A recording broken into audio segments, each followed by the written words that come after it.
Howdy, howdy, howdy, and thank you for joining me here on this wonderful Wednesday evening. I hope everybody is doing great tonight. Let's see who all we've got in here tonight. We've got our amazing Laura Waldy, one of my awesome mods here, my admin mod. We've got Robert MacMedia. Let's see here. Mischief Managed, Lisa Robinson. Chris on the drums is in here tonight. Let's see who else we got. Indigo Twin. What's going on, Indigo? All right. Anaphylaxis. Man, it looks like I got all mods in here tonight. That's crazy. Thomas Foster, what's going on, brother? I was gonna wear my Kiss shirt tonight, but apparently Mama ain't washed it yet. Let's see. All right, everybody look out. We see who's in the chat now. Pinche Becky's here. Hey, Becky, I want to give you a call tomorrow. I want to talk to you about something. So I'll give you a call probably around noon your time tomorrow. Mrs. Crepitus, the boss of the household. Where is that man of yours at tonight? So let's see. Miss Sunrise Dawn, how are you doing? Doc, Zai Storm, and looks like we're caught up on everybody. So as everybody knows, wait a minute. Wait. The other half of the twinsies, Mona Fat Grammy's here, one of our really good friends, someone I consider a confidant and a good friend, and we love having Mona here on the channel. I'm going to have her back pretty soon. We've got some OSA files to go over. So everybody knows that I have been an international traveler for quite a long time. I absolutely love it. And Miss Sunrise Dawn, it is your birthday. Well, happy birthday. Everybody make sure you say happy birthday to Miss Sunrise Dawn. And I've been all over the world, folks. I absolutely love international travel. I've been anywhere from back roads in Uruguay to, little desert towns in Mexico. I've been all over the world. I've enjoyed so much. Everybody knows I absolutely love Japan, but I've got to say one of my favorite places in the world, and that's after having traveled all over in that region, is Thailand. I absolutely love Thailand, and I don't know what it is. I when I'm in places like Bangkok, I get a real strong vibe of Tokyo.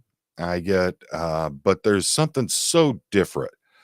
No, Indigo Twin, I don't travel. I'm scared to death of traveling. But the thing is that once you get outside of Bangkok and you start experiencing the rest of Thailand, that's when it really starts tugging on the heart. And I've been everywhere from up in the Udon Thani area, over by Chiang Rai area. I've been all the way down to Songkhla, down near the Malaysian border. And as you all know, I spent quite a bit of time in Malaysia last year. So it's been just an incredible journey for me, folks. But I've got to say, Philippines, Malaysia, Singapore, Vietnam, of all of them, my favorite is Thailand. And it's not just because of such a beautiful country. I mean, let's be honest, when you are looking at scenes, let me get this open for you so you can take a look at this. When you are looking at scenes like this, you can't not fall in love with it, but that's not all of Thailand. That's very specific places. I believe that's either on, that might be on Koh Samui right there, but that's not all of Thailand. It's the people of Thailand, the culture of Thailand, the food, everything it's just amazing. And TKK, oh, you're back in Hua Hin. Awesome.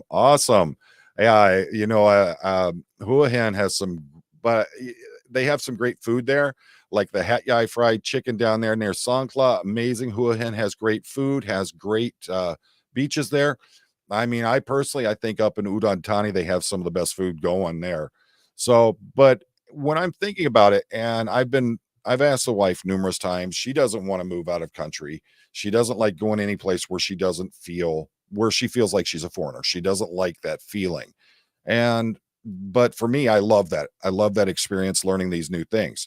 And, I've asked, bunches of times I've asked her, we could move over there. We could live so well on my pension and just have a great life over there together, but she doesn't want to do it.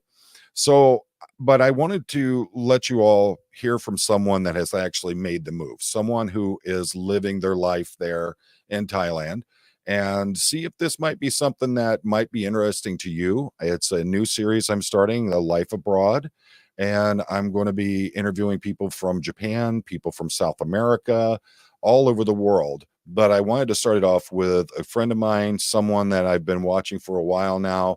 He jumps into the chat quite often.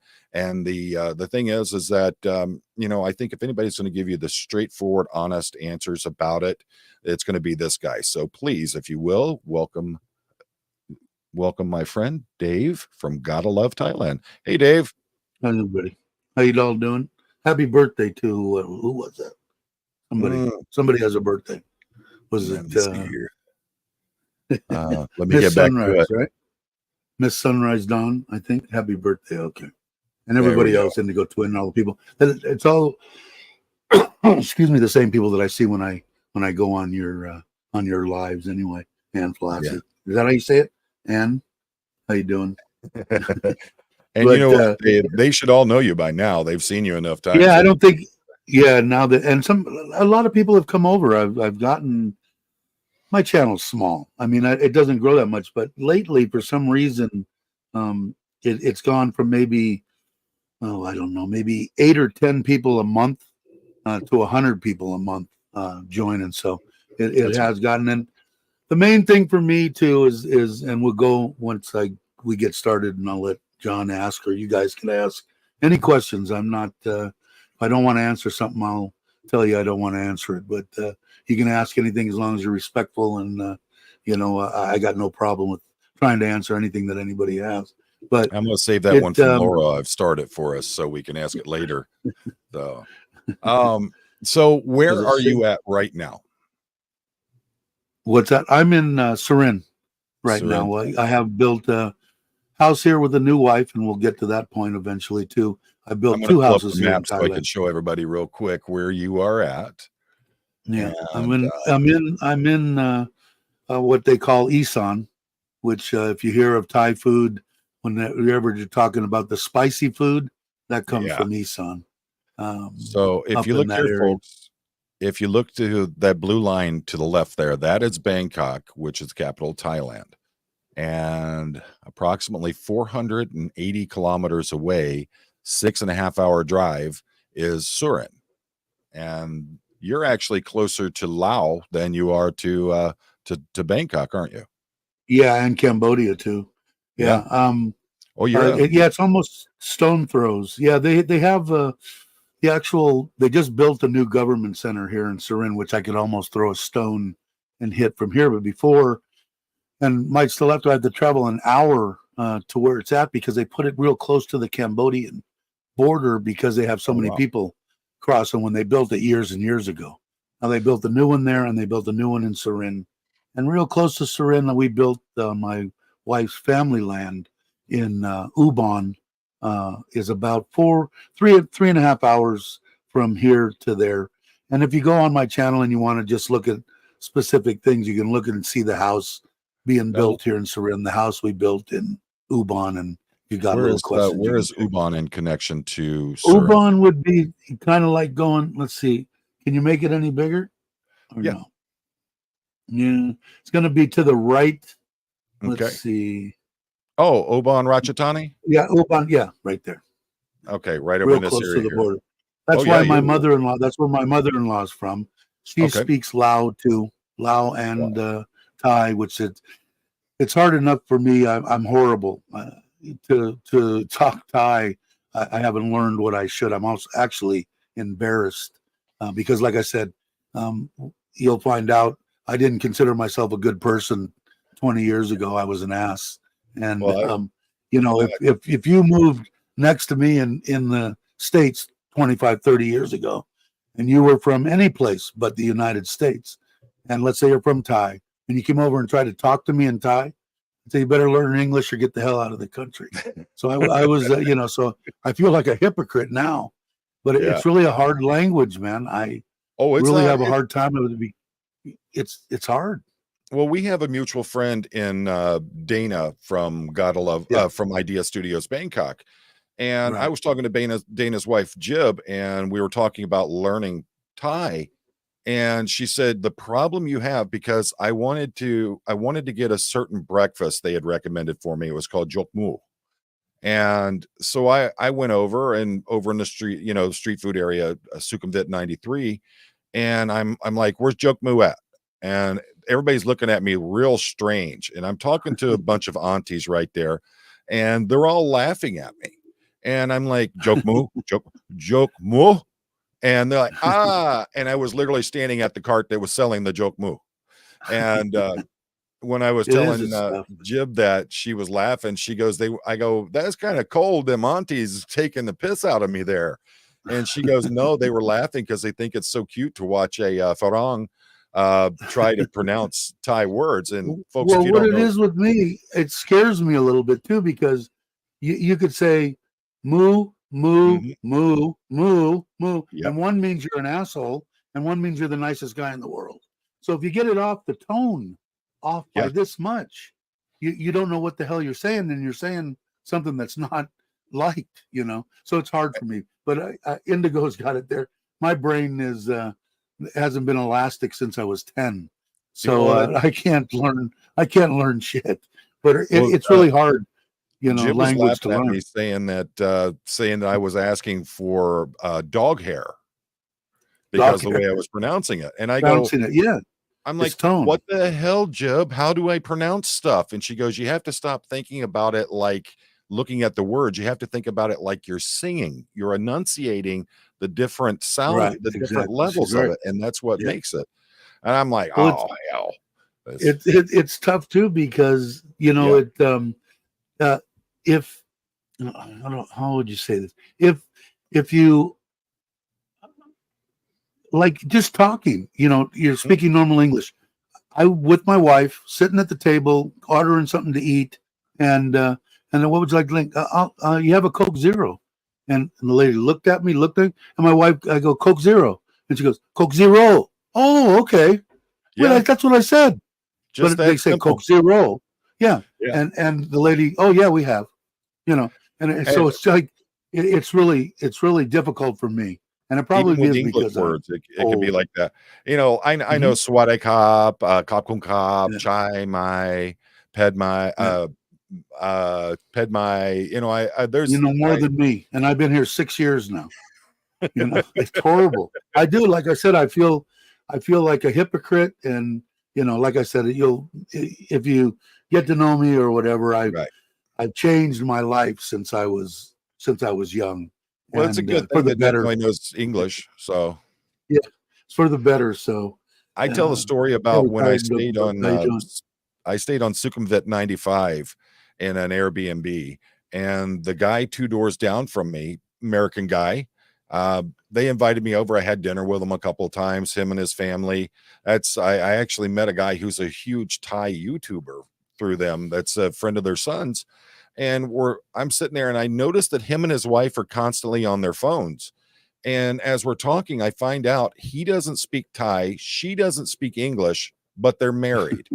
And that's how they talk, is on their phones to each other. And I'm like, good Lord, son. I've been in relationships with women that don't Spanish, Mexican, stuff like that. And I've always had a problem with them misunderstanding, taking me the wrong way and whatever. And I've been with my wife here now over 5 years. And I've never I can tell when she's lying to me. In other words, I'll say something to her, and I said, did you understand what I said? And if she looks at me and goes, yeah, I go, you're lying, piece of shit. You're lying to me. And she laughed at me.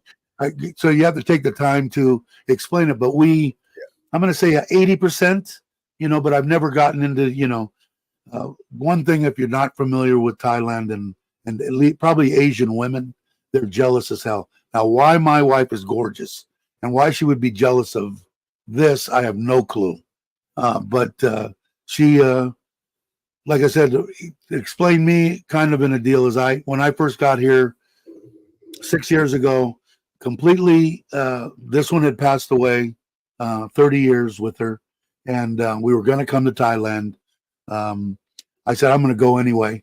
Went for 2 weeks, came here and liked it, and went back. And the thing that I wasn't one of those weird deals where in my house I felt uncomfortable. Oh, the spirits here and this and that. Right. I felt completely at ease in my house.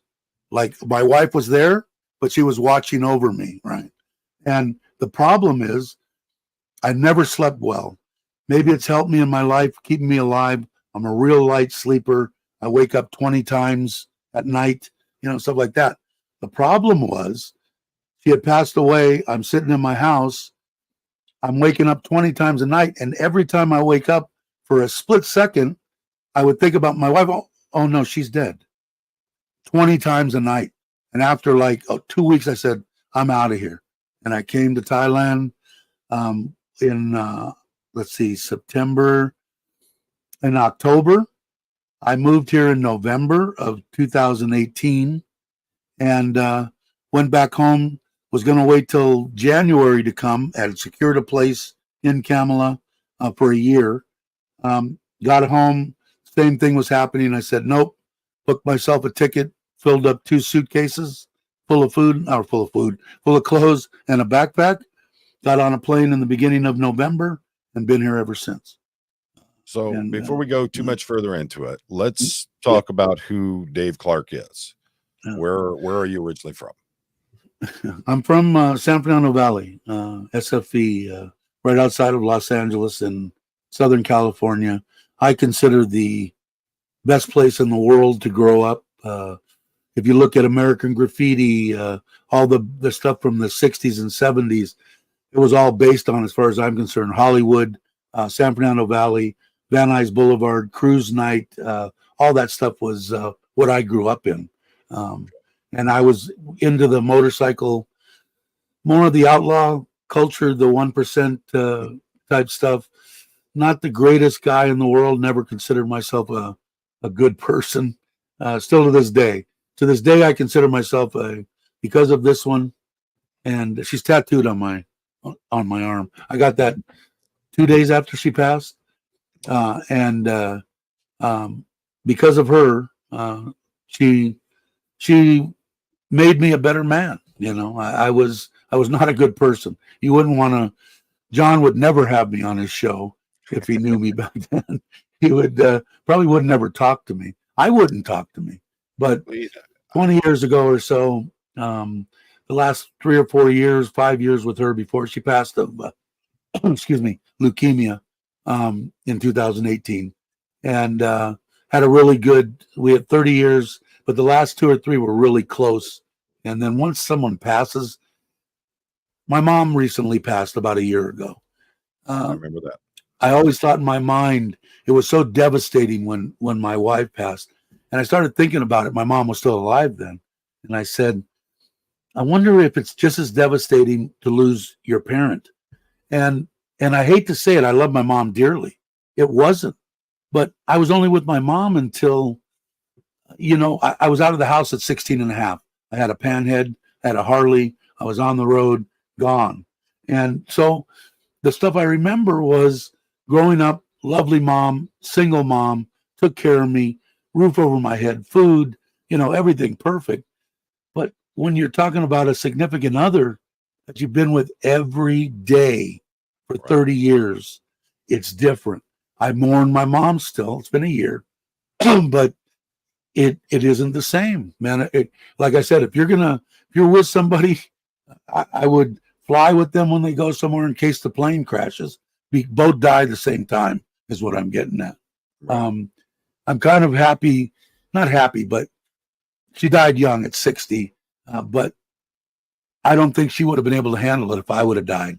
She would have been the one staying alive because she loved me unconditionally, as your pet would, as my lab does. She was amazing, but it's difficult. But as I grew up on a motorcycle. Mainly a loner. Later on in my life, got with the club, prospected with that club for about a year. And right before I was the patch, I left because of her from Southern California to Northern California. if you're familiar with California, above Fresno, there's a lake called Bass Lake. I was 2 miles from the lake, the house that we got. She talked me into it. Best thing I ever did. She told me I'm going down the wrong path. Yeah. You're going to die. It was selfish on her part. She goes, it's selfish on me because if you go to prison and die, I'm the one left alone. So she didn't want me to. It was one of the smartest moves that I made. Made me a better person. I think Laura Waldy is saying it pretty much the way I feel about it. You know, losing a parent is one thing, but losing your partner is different. Yeah. It's so different because, as you said, you not only are together all the time, but there's a bond and a connection between you and your partner that you don't have with your parents. She was my best friend. I told my wife stuff that I would never tell anybody. Right. You know, regardless in my life. She knew everything about me. My wife, we had a relationship. I would take off on a run and go for 3 days. And even with just a bottom rocker, you know, women were all over you. They wanted to say that they were with this person and do this. And I never did anything. It wasn't, we had a relationship, unless you're ever been in a relationship, and I've been in plenty of them where you're doing what? You're going to the store? No, you're not. I'll go with you. No trust whatsoever. I could leave, and she knew that I wasn't going to do anything, and I knew that they'd have to put a gun to her head and kill her before they would be able to rape her. Well, see, that's how my wife is that, you know, with me doing the international travel, she doesn't want to do it. Right. You know, she went to Japan with me and the kids, and after that she was done with it. But her thought process is, I don't want you being 70 years old and not having done the things you wanted to do, not seeing the world. So I'm like you, I'm pretty lucky on that part. Whereas it's just, you know, go and enjoy your life. Mischief Managed said that grew up in Laverne out near San Dimas and Pomona. Lived in Oakhurst. Their dad lived in Oakhurst for a long time. Been to Bass Lake many times. So I was there for almost 20 years. In actually Coarsegold. If you look at the lakes in between, you come up these two roads going up to the lake. If you go through one side of the deal and across the lake to Coarsegold and vice versa, it's in the middle. That was our over in Coarsegold, or on the outskirts of Coarsegold. I was actually closer to Bass Lake, but the supermarket, the theater, and everything was in Oakhurst. Coarsegold was, you could throw a rock from one end to the other. There's a bar there, you know, that's pretty much it. But I loved it up there. But you want to know why Mischief was, when I grew up, there was my uncle's family with 7 kids, my mom's family with 2 kids, and my other uncle with 3 kids, one friend of the family that had 4 kids, and a couple of friends. There was about 25 of us that would go up to Bass Lake for the 2 or 3 weeks that my uncles had vacations since we've been 8 years old. And so when I was there, when I ended up moving up there, because my ex-wife, who is, I don't want to say that what she is because it's not a good word, but she's the one that had my kids, so it was okay. But she took my kids and moved up to that area. Okay. So my kids grew up there. At 2 years old, she took my son and went up there. And so me and my wife, long story short, we ended up moving up there. I stopped my job, moved up there close to them. Instead of 5 hours away, I was 20 minutes away, and got to spend time with them. But they, when I was up there, I'd have to drive that loop, and it was nothing but good memories. I don't have one bad memory of my family every summer for 20 years at Bass Lake. So it was actually, driving up in that area was like euphoria, especially on a motorcycle. I went up there a lot when I got older on a motorcycle, and it was something. So I enjoyed it. California is made for bikes. I mean, let's just like Florida. It's just, and where I was up up in the high Sierras, man, just absolutely gorgeous. I still got a bike that I gave my son. There, it's an '08 Dyna. I bought brand new off the showroom floor. Single seat it came with. I did, my wife didn't. She had 4 back surgeries. This one, so she couldn't really ride too much.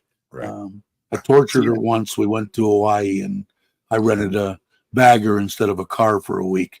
So her eyes were about this big when we got off the plane and went to pick up what she thought was a car. And she's riding around in the rain, and she was a trooper, though. She was a trooper. But I haven't had anything past an Evo motor. The twin cams and all that, I've never been interested in those. I like the pans, I like the shovels, and I like the Evos, but I had never been a fan of like the twin cams or anything after that.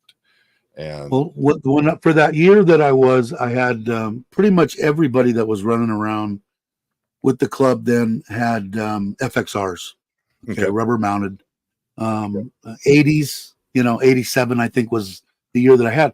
I put in 11 months, I put almost 40,000 miles on that bike. Wow. So, and a rubber mounted bike. Now give me my choice. I'm going to take a knuckle or a pan. Suicide. I want the true effect. Could I ride it very long? Hell no. My back and kidneys and everything else would give out on me. But that 08 Dyna, $12,400 and something off the showroom floor. The only thing I had him do was the bike looked like shit. I told him take the shocks off and put lowering shocks on the back. The only thing I changed on it, and that bike was a joy to ride. But I like the old ones. We have a place up north of Detroit. It's a rub, and for those of you who don't know what a rub is, it's a rich urban biker. They're basically they during the week they wear their suits and ties, and then on the weekends they go out in their brand new Harley Davidson gear that's been made to look like it's old, climb on their $60,000 custom made bikes, and they have this bike night up there. I pulled up, and I was on my 93 Fat Boy, and my buddy was on his, I think he had a Heritage Softail, for those of you who don't know. And so we pull up, we park the bikes, and this kid pulls up beside of us. He's backing it in.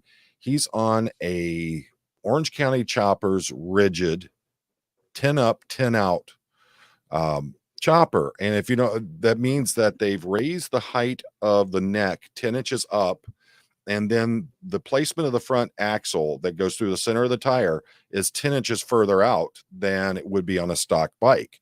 You may not think that's much, but when you're going from this to this, it's a big difference. And then when you put that front end way out there like that, they get a whole lot harder control. And then you're talking a back tire that friggin' wide on this bike. I looked at it and I'm like, good Lord. It had a 118 cubic inch engine in it, which is ungodly.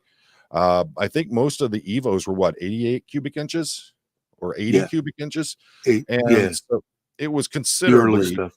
Yeah, these things are 74 on the shovels and pans, the first ones, I think, and then they started creeping up. But everybody hot rodded them. But I had my first bike actually at 15 and a half was a 72 iron, the 1200 Sportster, and they had put they used to make them rigid. They put struts on the back where the shocks were going, and then the front had a big giant springer. Now they didn't rake it, so the thing was way up, way out. Oh, so you had one of the ones where it was tilted. They wanted to flop, so the thing was like this. Did you have the handcuff handlebars? Yeah. Oh yeah. And for those of you who don't know, they're called handcuff handlebars because they're really close together, so you can ride with a pair of handcuffs on. And I love like the Indians. I love the wide bars. I just think it's a much better control. My Lord, that thing was favorite bike was a 1962 Panhead that I had. That I worked for a company that was called TNS Sales, and if you've been around motorcycles, you've heard of Gary Bang. Gary Bang made aftermarket parts, oil tanks, frames, blah, blah, blah. So did TNS Sales. And he had a son that was I was only 16. He had a son that was in the Navy. He built this bike. We bought it, crashed, a 62, and put TNS frame, TNS oil tank, TNS tanks, TNS girder, front end, blah, blah, blah. It was red metal flake, and it was on the cover of, I believe it was Iron Horse magazine. Okay. And he wrote it once to the interview and then put it in his garage, and he had a fire in his garage. Oh, and wow. he didn't do anything to the bike except discolor the paint. That was it, because it was the car next to it. And I think I bought it for $1,200 off of him. Oh, wow. $1,200 I bought it. And we took it apart, repainted it, put it back together, blue metal flake, and rode that bike for, I wish I still had it, about 4 years. And my favorite bike. Then I had another panhead, and then I went to the ape hangers up here and the shift. Yeah. It was, you don't realize, have you ridden a suicide shift bike on a, oh yeah, on a foot clutch? Yeah. They're something, especially if you've never ridden one before. I remember riding the very first one, was like, what am I doing here? What do I got? And you could crash real easy, especially when they're stretched out. Like you, my first bike was an Ironhead Sportster that my dad and my uncle had built for me. And then years later, I actually bought a true basket case shovel head, a 77 shovel head that literally came in about 4 milk crates with the frame, the forks, and the engine and the tires sitting to the side. I bought it for like $800. I paid $9 for mine. My first one that I bought. We took us about 2 months. We went through, completely tore down the motor, rebuilt the motor, put the bike together, went with all matte finish black on it. And man, I would put the 18-inch, they're considered baby apes compared to what everybody else is using, but that's what I was comfortable with. Handmade sissy bar on the back of it, 36-inch tall sissy bar, old school, coming to a point and bending over, a set of Ron Finch pipes from the 70s on it. They were the upsweeps with the fishtails on them. Yes, that's what I had on mine too. Came up at the angle. Yeah. Had exactly. You know what it was? And that's when you were talking about the rubs, and we were pissed off at them because we, being whether it was a clubs or whether it was a 1%er, put it that way, or outlaw biker, that's even a better way. The thing that pissed us off, I went from paying $900 for basket cases and building what I wanted to all of a sudden all these guys came in and, oh, we got no problem, we'll pay $20,000 for bikes and this and that. And they went from that. Now you can't even touch one. You can get one that's just a piece of crap for 15, 20 grand, and you got to redo. It's not even original. It's going to be a chopper. But that's what aggravated when I was younger. God bless them now. Hey man, you want to go pay 30, 40,000 for a bike and ride it in your leathers with your little fringe hanging and stuff. God bless you. Good. Ride anyway. That's why here, with my friends in the United States, hear me say, I love my Forza. Yeah. And knew that I was riding a Honda scooter. I probably get beat up on a regular basis. You know what's crazy is I had a Yamaha Roadstar 1600. That was an amazing bike. It was heavy, big, heavy bike, but it had power. It felt great. I could literally end of the season, park it in the garage, come back in the springtime. It would start right up. Every Harley I ever had, you had to have it on a battery tender the whole time. Had to keep a pan underneath of it to collect all the oil that was dripping out during the winter. And but that Yamaha was great. But I get out on that Yamaha and ride that, and it looked like a big V twin. But I'd pull up, and people, all the Harley guys would be like, "Oh, I ain't talking to that guy on his rice burner and everything." I'd go home, jump on the shovel head, come riding back up, and they'll be like, "Hey, how you doing? Nice bike." And I'm like, "Wait a minute, you wouldn't talk to me 10 minutes ago when I was sitting here on that Yamaha, but now all of a sudden you want to talk to me now?" I bought a, what's the Honda V twin water cooled? Oh, what God dang! There's the Shadow. I'm getting old. The Shadow. I got the 750 sitting out in the front. I'm going to bring it over to have the guy hot rod it a little bit. And I looked at it and I go, okay, the guy wanted 100,000 baht, so I don't even know what that is, $3,000 or something, I don't know. maybe something. But I'm going, why do I like this thing? Well, all of a sudden I'm looking at it. If you've seen a picture of an 08 Dyna, okay, and what they had done on the Shadow, it came with different size wheels. This one here has a 19 and an 18 on it, and that's what the Dyna came with. It looks, and size-wise, seat height, lengthwise, except for weight, of course, my Dyna weighs a hell of a lot more. It looks just like that 08, and that's what I liked about it. So they're getting really. When I get it done, I'll send you a picture of it when it's done. Now, all right. So, what did you do for a living? That's one thing I've never known. HVAC for 30 plus years. And what I did was we had the biggest non-union company in Los Angeles. Okay. When we started, it was me and a friend that has passed away now. Actually, he started it. He went at 17. He went to work. His dad was HVAC for the school board. He took the classes, went to work for a year. When we got out of high school, we left high school at 18, but I never really graduated 10th grade. They just kept moving me up. So I never graduated high school. So he said, we're out for half a year. And he goes, what are you doing? I said, I don't know, not much. Trying to scrape up 50 cents so I could fill my tank up and go down the road. He said, well, you want to learn air conditioning? And I said, sure, why not?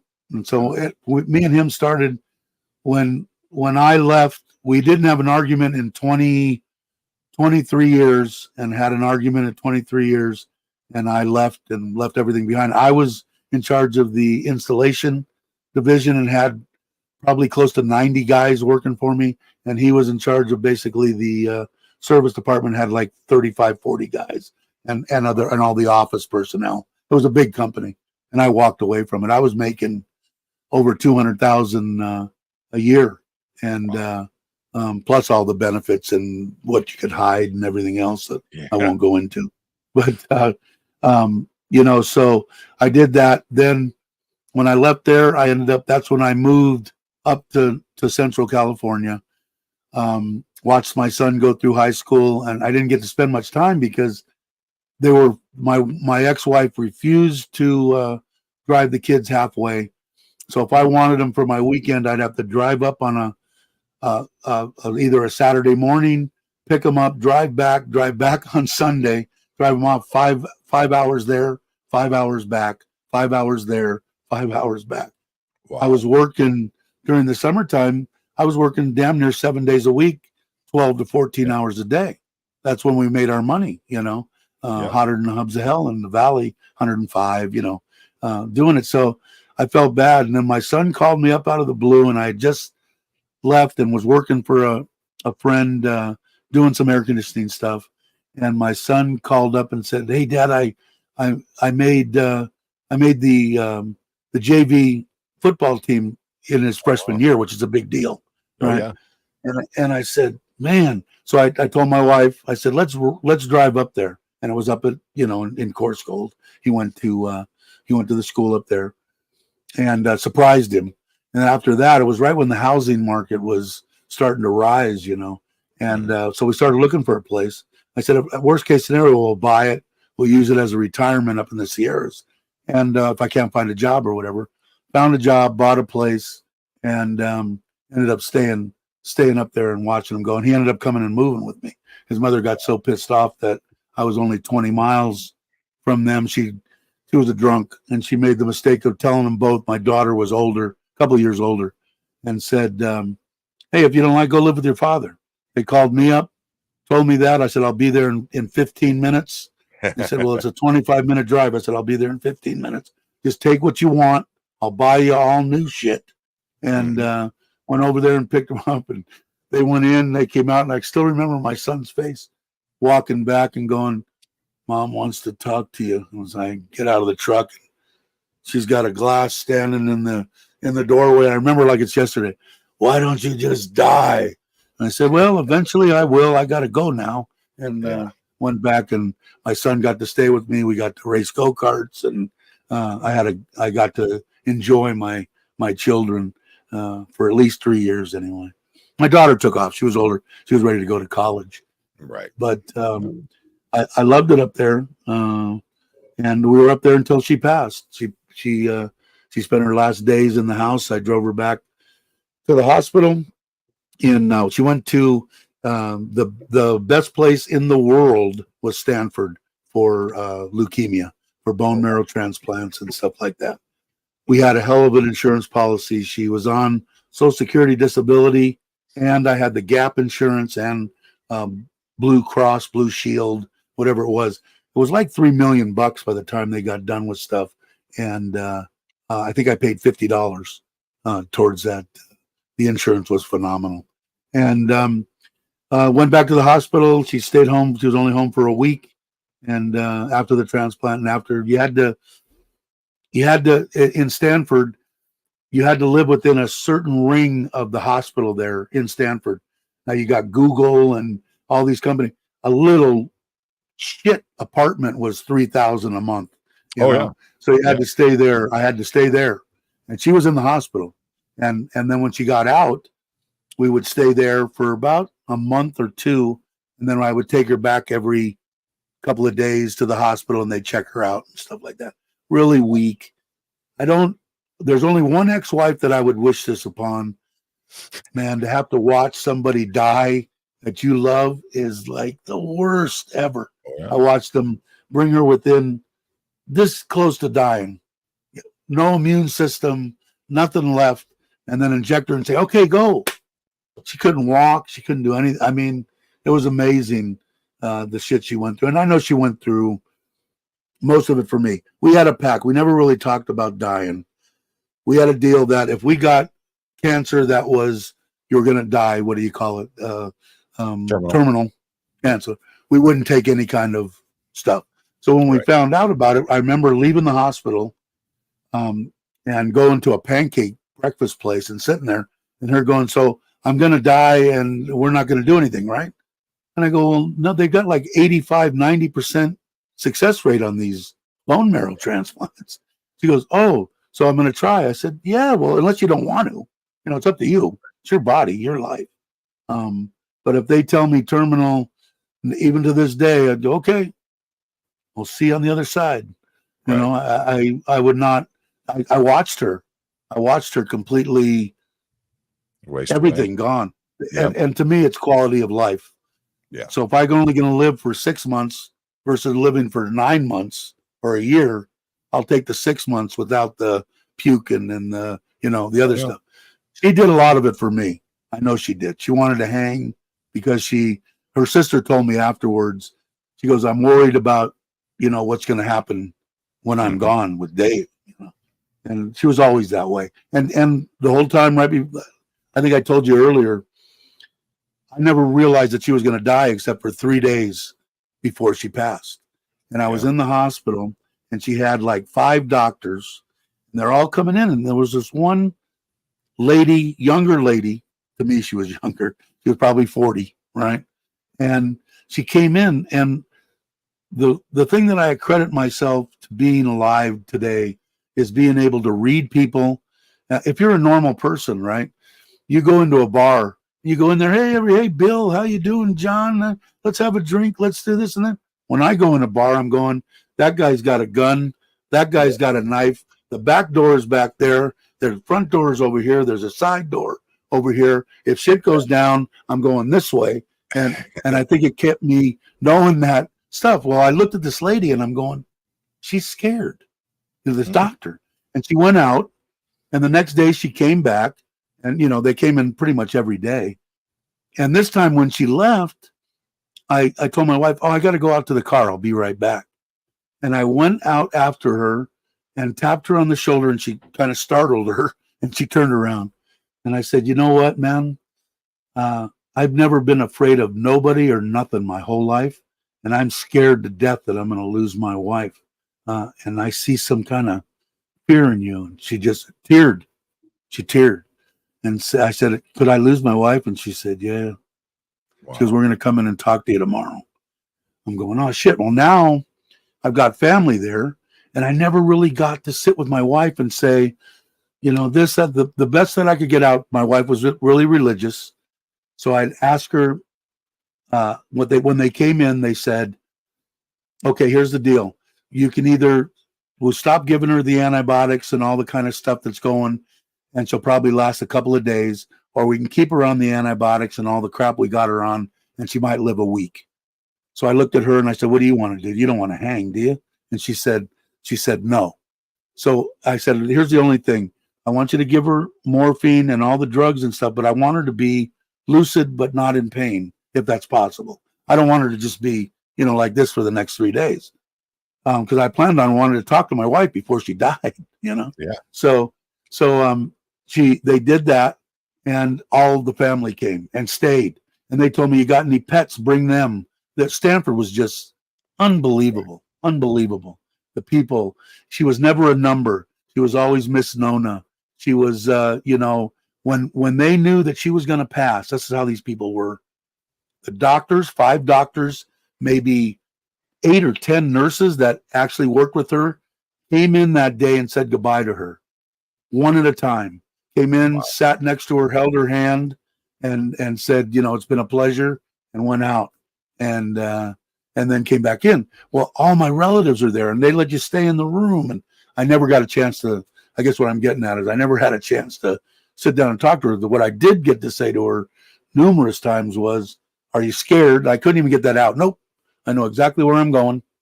God's there, and I'm going. Never saw a tear come out of her eyes. I said, are you in pain? Nope. I said, I'm okay. I'm okay. And until she took her last breath, and never really hit me then. Hit me like 2-3 days later. And I was like, I'm leaving the hospital, but my wife's not coming with me. She's there. Felt guilty for that. How come you're the man? How come you couldn't kill cancer? How come you couldn't stab cancer? How come you couldn't shoot cancer? It's your fault. How dare you let your wife down? You're a good for nothing husband. I tortured myself for a long time. I say since I met, maybe the last 3 years, I finally let it go and go, you know what? You couldn't do anything, you know. Okay, but it's hard.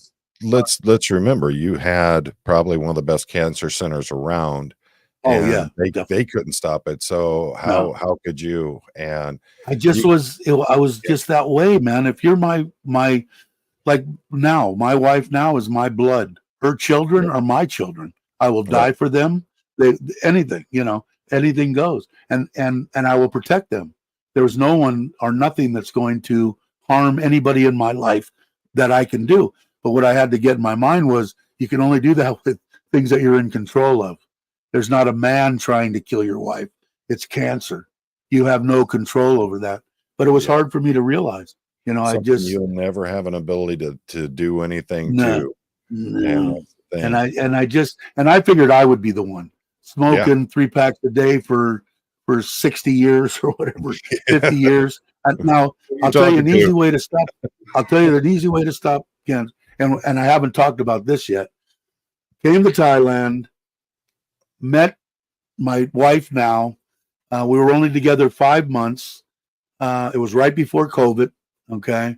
And I on New Year's Day, 2020, I got up in the morning. This is how addictive Bear wants in. This is how addictive I was to cigarettes. My wife is telling me I need to take you to the hospital. I'm breathing like this. And she goes, you need to go to the hospital. I said, okay, just 1 minute. I smoked 2 cigarettes like that. She dropped me off in the emergency deal. It's different here in Thailand. You can see a doctor immediately. You don't have to go through any bullshit, right? They dropped me off. She dropped me off and took off. I remember standing up, and the next thing I'm walking up a ramp. The next thing I'm looking at a shiny silver thing as they're shoving a tube down my throat, and I'm in intensive care. My girlfriend at the time comes back and goes, where'd he go? He's in intensive care. 2 months in intensive care I spent with a tube down my throat with pneumonia. And she stayed with me. And now this poor woman, who you'll hear me idolize from this point forward, she came 3 times a day. She worked for the government. TOT is a internet company, government-owned company. Now she's not my wife. She's not related. They won't give her any information, right? She's coming 3 times a day for an hour. Her mother and father, the time that she's not there, are sitting outside, can't speak a lick of English, and I'm out of it anyway. But they're out there, and she doesn't know what to do. Now they're in Thailand. I'm in a private hospital. They're telling her, my doctor I'll get into that in a minute too. Phenomenal, right? Phenomenal. In case you're worrying about coming to Thailand, I would put it up against Stanford. That's how much I think of these people here and the way they took care of me. I have 2 phones. I have my iPhone, at the time was an 8, and a small one that this one had was an iPhone 7. And my wife took the iPhone 7 one time, or my girlfriend, and needed it to, hello, you in Thai. You've reached TOT phone, and she needed another phone. So I gave her that with my code to put in. Well, now they're telling her in the hospital, if you don't come up with some money, and real money, 30, 40,000 baht or whatever it was, which she didn't have. They were talking about selling.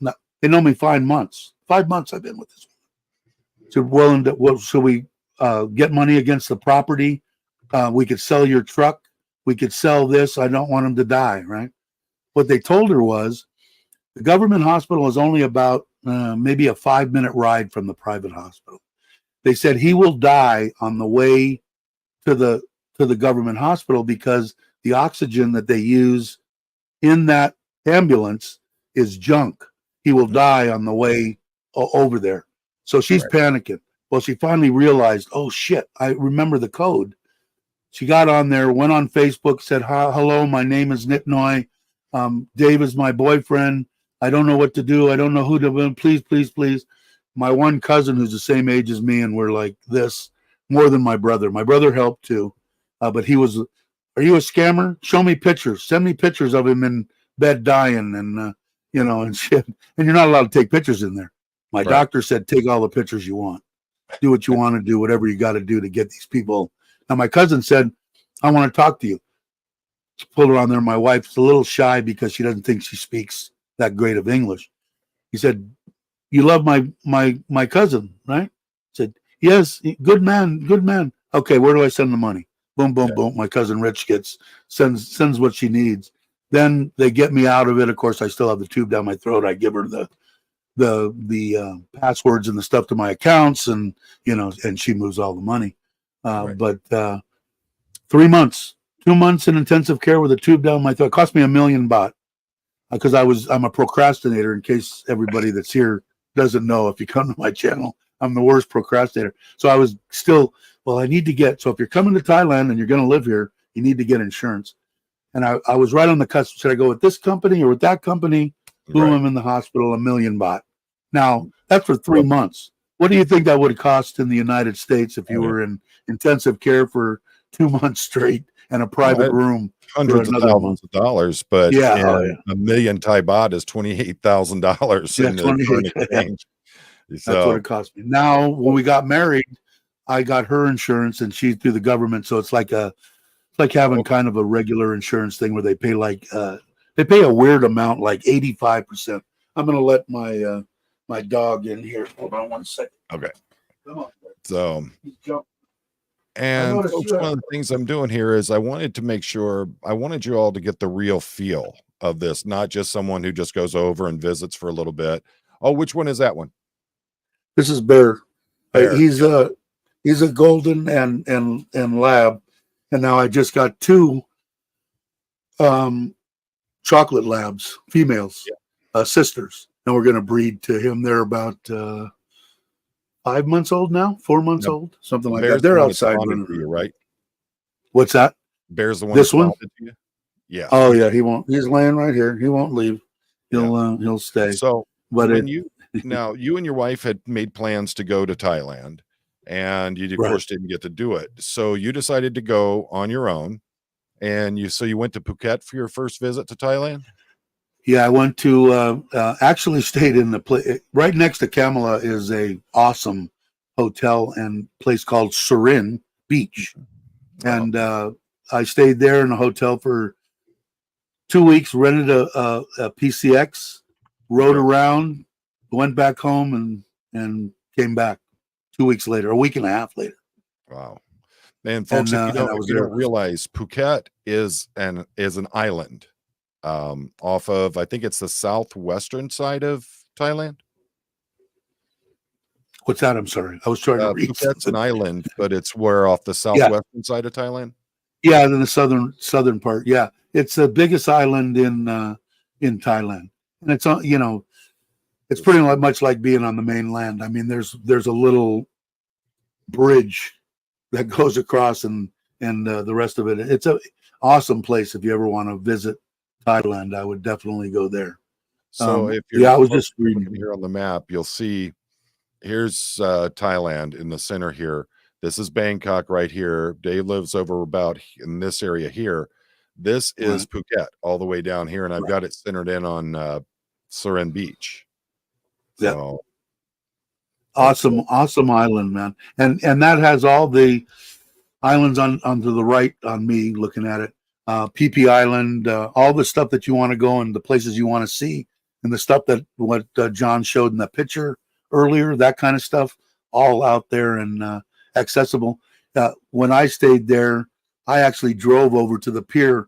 But any hotel that you're on that island, you can set up stuff with that. They'll actually come right to your hotel, pick you up, take you to the dock, take you out to the islands, bring you back, and bring you back to your hotel. You never have to do anything. And a lot of It's people don't realize that a lot of these movies that you see, like some of your James Bond movies, things like that, Yeah, where they show these exotic Asian kind of locations, that's actually either the Phuket area or Phi Phi area. And it's right. PHI. I believe they call it Koh Phi Phi, isn't it? Yeah, Koh-Phi-Phi. Yeah, Yeah. And it's awesome. In fact, that one they call James Bond Island, or oh, that one, the one that they show that rock that I think that you had was part of that James Bond deal. But okay.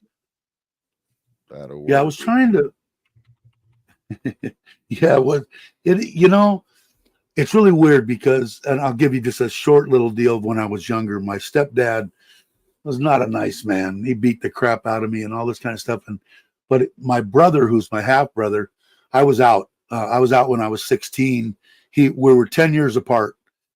So when I was 16, he was only 6. So I didn't really know him, when I took off. But the stepdad loved him, and he only did it because he was a drunk. And when he got drunk, he was a nasty bastard. But I look back on it, he never laid a hand on my brother. He never, he stopped drinking eventually. Wasn't a bad man when he wasn't drinking. My brother would always say, "Come on, we're going to go fishing." Nah, I think I'll just hang. He didn't really understand. But people ask me, they say, "Yeah, but didn't that screw you up and do this and that?" I said, "No, I didn't look at it that way. What I am today is accumulated from everything, the good and the bad. It's my life. It's what I am today. So I can't just say, would I wish that on somebody? No, not really. In fact, my mom put me into 13 or something into therapy. And the guy said, well, more than likely, you're going to beat your children when you get older. I said, why? And he said, just the percentages. I said, well, they're idiots. Why would I want to subject my kids to what I went through? Well, people don't look at it that way. Well, I do. So therapy is over. I'm out of here. So, but it's what everything accumulated in my life is what you see this old bastard sitting in front of you. That's the thing. I mean, my father was a horribly brutal man, and and I was the one who took the extent of his anger. Never my mom, never my sister, never my brother. It was me. And I don't think there was ever once in my life I ever heard my dad tell me that he loved me, or that he was ever proud of me, and mine. The only thing that mine did was when he laid a hand on me when I turned. My mom kicked him out of the house finally when I was like 15 or something, right before I left. I actually left. I was 16 and a half or something. And we celebrated because my mom, she went to therapy, and finally they talked her into, you need to stand up for yourself. And 2 years after she'd been in therapy, she finally came home, locked the door, and said, "You're gone. You're out of here." And we celebrated. I think she even let me drink a beer as we celebrated that he was gone. But he would still come around because of my brother, and he stopped. He was still drinking, and he grabbed my friend by the hair. We all had long hair and crap, and pulled a whole bunch of hair out of his head. And he came at me and he turned on me, and I said, "No." And I was like 17 and a half. Said, "The shit stops here." And he was it was going to be a brutal fight.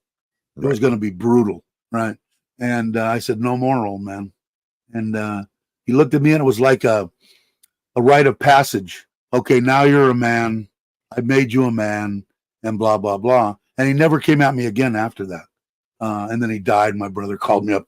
Dad died, and crying and shit. And I'm going, "Oh, well, shit happens. What are you let me gonna know do?" where I can go and relieve my bladder. Well, he wanted me to come over, and for him, I went over to the house, and he said, "Do you want to go inside?" He had an aneurysm sitting in his chair. I said, no. He never did really understand, and not that I thought he would. It's hard to when a person treats you like this and treats somebody else, down below. It's hard for you to realize what I went through, and I never really sat down with him and talked to him about it because it wouldn't have got either one of us anywhere. It would have made him maybe think worse of his father, and there's no reason to. He treated him good. Think good of him. I'll think bad of him. It's my job. He had a different father than you did. And that's the thing is that my sister and my brother had a different father than I had. So, their memories, it's like my wife talking about her mother. My wife's sister is like 10 years older than her. So the mother that raised my sister-in-law was a different mother than the one who raised my wife. And they both have very different viewpoints of who their mother was. And, it's just how it is. Your brother loved him because he treated him great, but, seems to have forgotten just how he treated you. But he was too young. He didn't really see it. But he never that I can remember, he never laid a hand on my mother, because I would have went ballistic even at 15. Because when anything like that, I would have taken something to him. I'd have killed him probably. Right. I'd probably shot him and been in jail. Luckily he didn't, and I gave him kind of kudos for that, because I know what alcohol does to people. A lot of my friends are alcoholics, and it was like, "Hey Dave, he did this to you. It wasn't right, but look at the way he treats your brother, man. Takes him fishing, takes him hunting, buys him things. He treats him good. You ought to give him." And I gave him enough credit that I didn't go crazy. When he come around, I was always civil. So. Here it is. I was doing great in football. I things were moving forward in my life. My dad couldn't even be bothered with it. My brother's playing basketball in high school. Tens of thousands of dollars spent on all the best gear, the best equipment, everything. My dad couldn't be bothered to even show up at a game for me. But, and that I'll be honest with you, I was a lot happier that he didn't. So I'll tell you a story right now. Okay. So I wish mine wouldn't have participated in baseball. Sit out in left field in his truck down the line, and in our baseball deal, the fences going out there had a gate in them, halfway down, almost to third base or whatever, right? And he'd sit out there in his truck and drink beer and drink and get drunk. Wow. So now all of a sudden you can hear him all the way in the dugout, yelling at the umpire, yelling at shit. I watched him kick the living shit out of one of the umpires right down around the field. And I'm just sitting there going, "Oh my God." And so it was, you're better off, let me tell you. He just didn't do it. And my mother, on the other hand, in basketball, she just loved to death, but she was the only mother that you could hear just screaming at the top of her lungs inside the gymnasium. But that was always on a good note. I was just embarrassed. He embarrassed me on a whole nother level, you know. Yeah. Who, you know, Right, so your dad just beat the shit out of the umpire. Yeah, well, I guess the guy didn't, you know, he shouldn't have thought that the old man wasn't going to whip him, because a lot of people, they have this misunderstanding that I'm on this field and I'm, you know, untouchable and stuff like that. Well, that's a drunk old bastard out there that doesn't care about kicking anybody's ass, and he just kicked yours sitting right there on the field. But they gave me a bunch of crap about it, and never made all-stars, and never did this and that, the political, you know, part of Little League. But I didn't care. It didn't matter. I was just happy when he stopped drinking, thank God. And he didn't come to too much. I didn't play too many sports after he left. I didn't. I hurt my knees in high school, so couldn't play football anymore. Baseball, I probably could have played, but I didn't. I couldn't wait to get gone. I as soon as I could, I was enlisted in the Army, and I was gone. Yeah, you know, but I think a lot of people did that. A year before that came about, I'd had enough. I'd been playing football. I was working out. I was in amazing shape. My old man, who, even though he didn't seem like he was in very good shape at all, was still a former Green Beret in Vietnam, was a catch wrestler. And he's the one who taught me how to catch wrestle. So he had a one up on me there, because he knew a lot of tricks I didn't even know about. The one thing that got me was, and we didn't even know it was bad then. I mean, everybody on the football team was taking roids. So one night he went off and I went into roid rage. And all I know is my mom talks about the fact that Dad hit me, and next thing you knew, he went running through the back door as the refrigerator went out the door after him. So it's you know what it was with me. He was older. I'm a little bit older than you. He was in Korean War. He was basically a SEAL, but back then they called it underwater demolition. Oh yeah. And and that's what he did. And he boxed. And the man's he could take his hand and just total engulf, and his fingers were only this big, and they were like sausages. Oh yeah. And I remember one time, I'm 13 maybe, and I'm walking up to the front at my house. You walk up to the front door here. There was a carport to the one side, and then there was a window in the door, and the window was the sink on the inside, and my mom was sitting there, and the old man was sitting right next to me, and 6 feet on this side was a fence. And I remember walking up there, and my mom said something to me, and you'll get the lingo when I say it. She said, you know, and I said, oh man, why do I? Boom, he hit me closed fist. My feet never touched the ground until I hit the fence.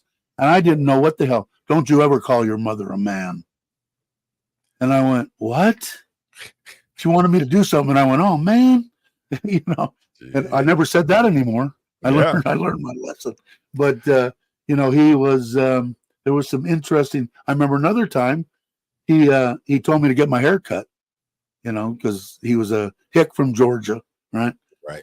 And I didn't get a cut, and I was home with my friend, and he looked at me and started towards me, and I started running in the house, and my buddy went with me, and here I am, got 13, maybe 14 years old, in the bathroom with my buddy, and the old man beating on the door, and got my best friend holding my hair up and cutting off my hair with the scissors. My head looked like shit. Opened up the door, and he said, oh, okay, good. And then walked away. And that was another thing I was going to say about growing up. I had one of my best friends was an Italian guy. Love him to death. Still talk to him and see him. Not as much as I'd like to, but this is all the way through fifth grade. Okay, both of these gentlemen, and he became what he was meant to do in his life. If you went into his grandfather's house when we were younger, and I'll just say it this way, you looked at his grandfather's and mother's table where you entered the door, and there was a picture of 4 people, and it was It was my buddy's grandfather, Al Capone, Al Capone's wife, and his grandfather's deal. Wow. So I had one friend that he grew up into that. That's what he did. I don't fault anybody. I can't throw rocks at anything. I got another friend that I grew up with in the thing, and you'll get a kick out of this. He started out doing process serving. Okay. And we coached a little league team together with his brother on it and my brother. And we were only 18.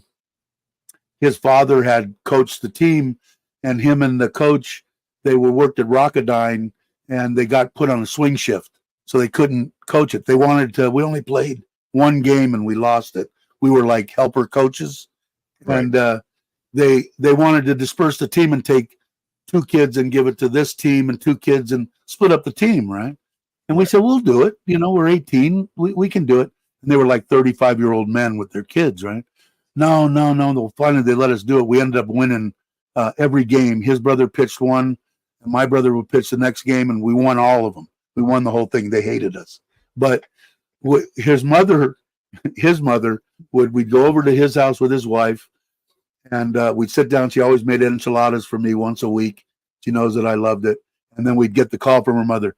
Oh, you should have had this guy bunt in the second. Why didn't you do it? Or, we'd get that.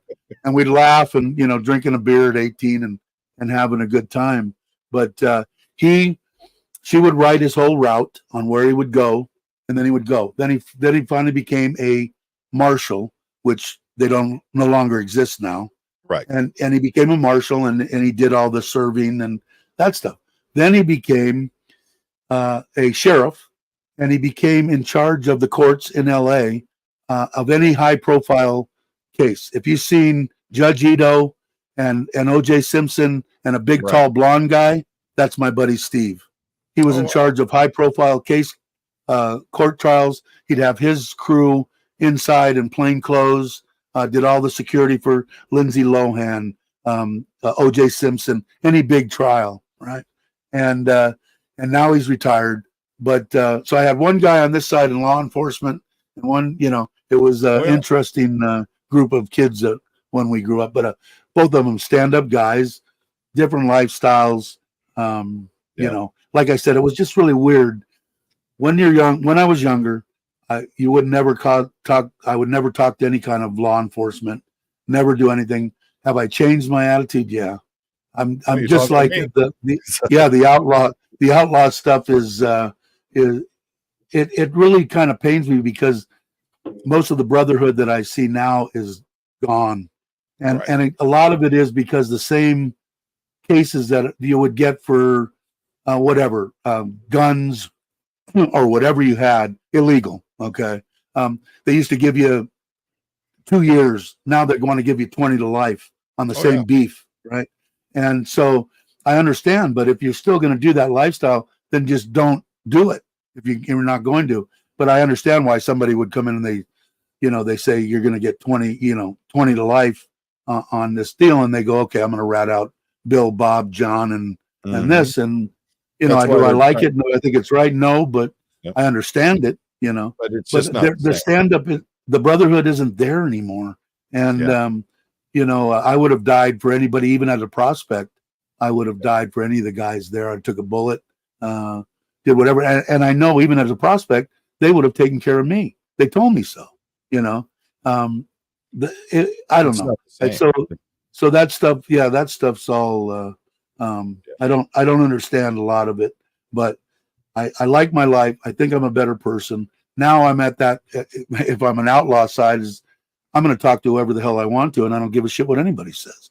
And I feel that there's good and bad people around motorcycles, good and bad people in the post office, and there's good and bad people in law enforcement, and did I see both sides? Yeah.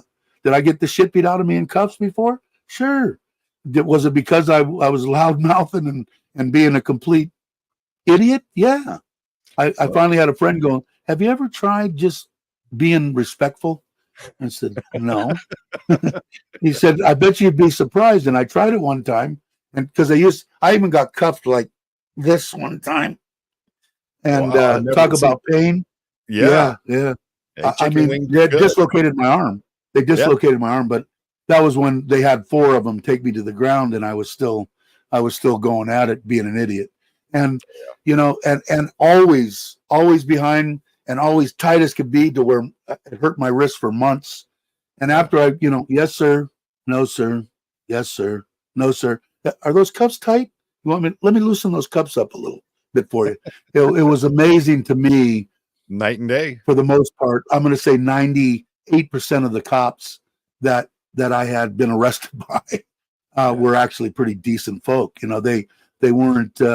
I was doing shit wrong, man. It was their job. It wasn't, you know, it wasn't like they were just coming after me because I didn't look good. You know, I was doing shit that was against the law, and they were being hired. Like I said, you could never have paid me.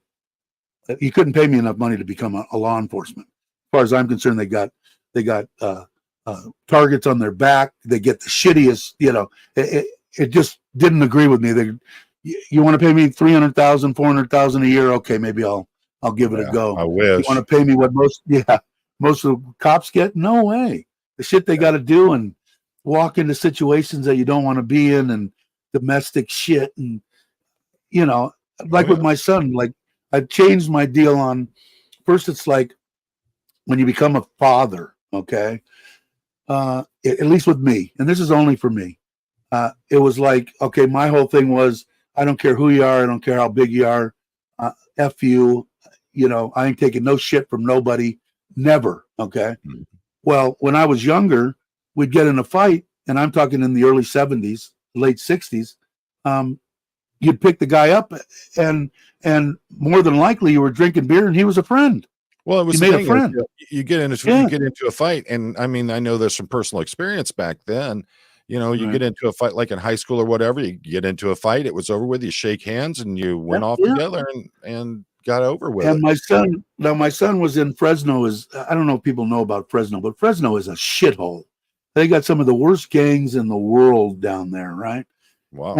And my son, you know, coming to me, and the mistake that happened to me was my ex-wife, knew stuff about me, and she said shit to my children about my life and stuff that the kids didn't need to know at 15, 14, 13 years old, right?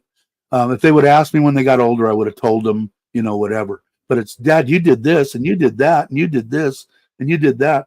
And with my son, I'm going, man, the difference is I'm in fear of your life, because the problem is now, he's like 30, early 30s now.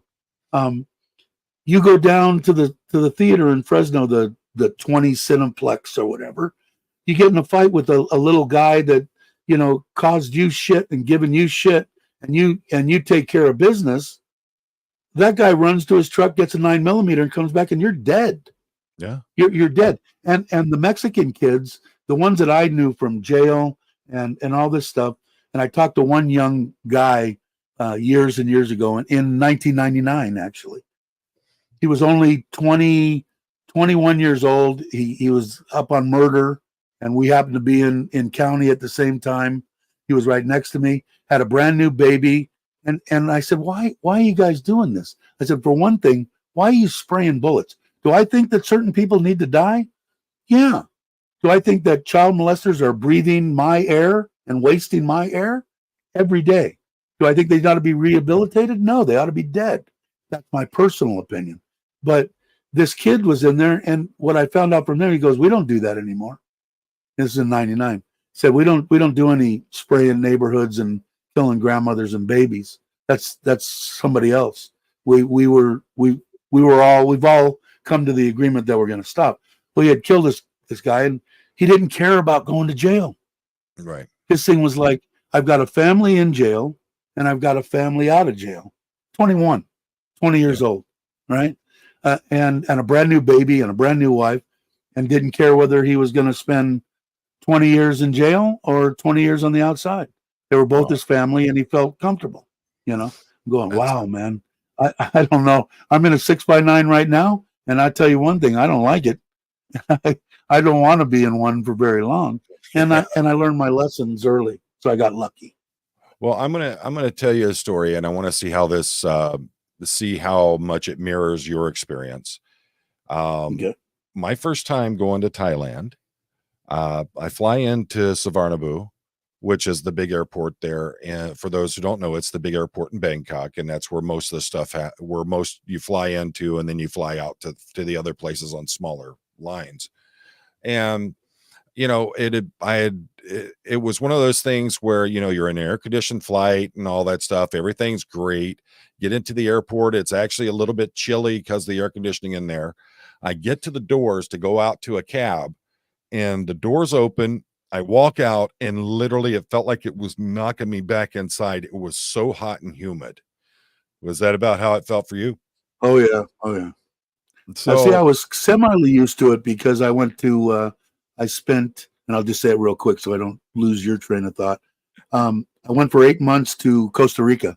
Costa Rica is on the opposite side of the world, but at the exact same place on the equator. So they've got the same temperatures, the same rainy season, the same, pretty much the same everything. Put ice in their drinks. It was like mirrored. So go ahead. So I was kind of used to it. And talking to Dana from Idea Studio, when I was there and met up with him and Jib the first time, we're standing there, and I'm like, my goodness, I said, I'm pretty much soaked my shirt through. And he looked at me and he goes, I've been living here almost 12 years and I still do it every single day. So have you been able to accommodate to the heat? I want to say when I first got it, because I'm a big guy, I'm fat, put it that way. And I don't know who you're talking to. I was anything above 75 degrees and I was hot and sweaty, right? Yeah. And now here it could be 90 degrees. If there's a slight wind, I'm okay. So I'm going to take it. I want to say it took me 3 years, almost 3 years to acclimate to most of it. Now, when it gets 90% humidity and 100 degrees, it's pretty devastating regardless. It ain't going to make a difference.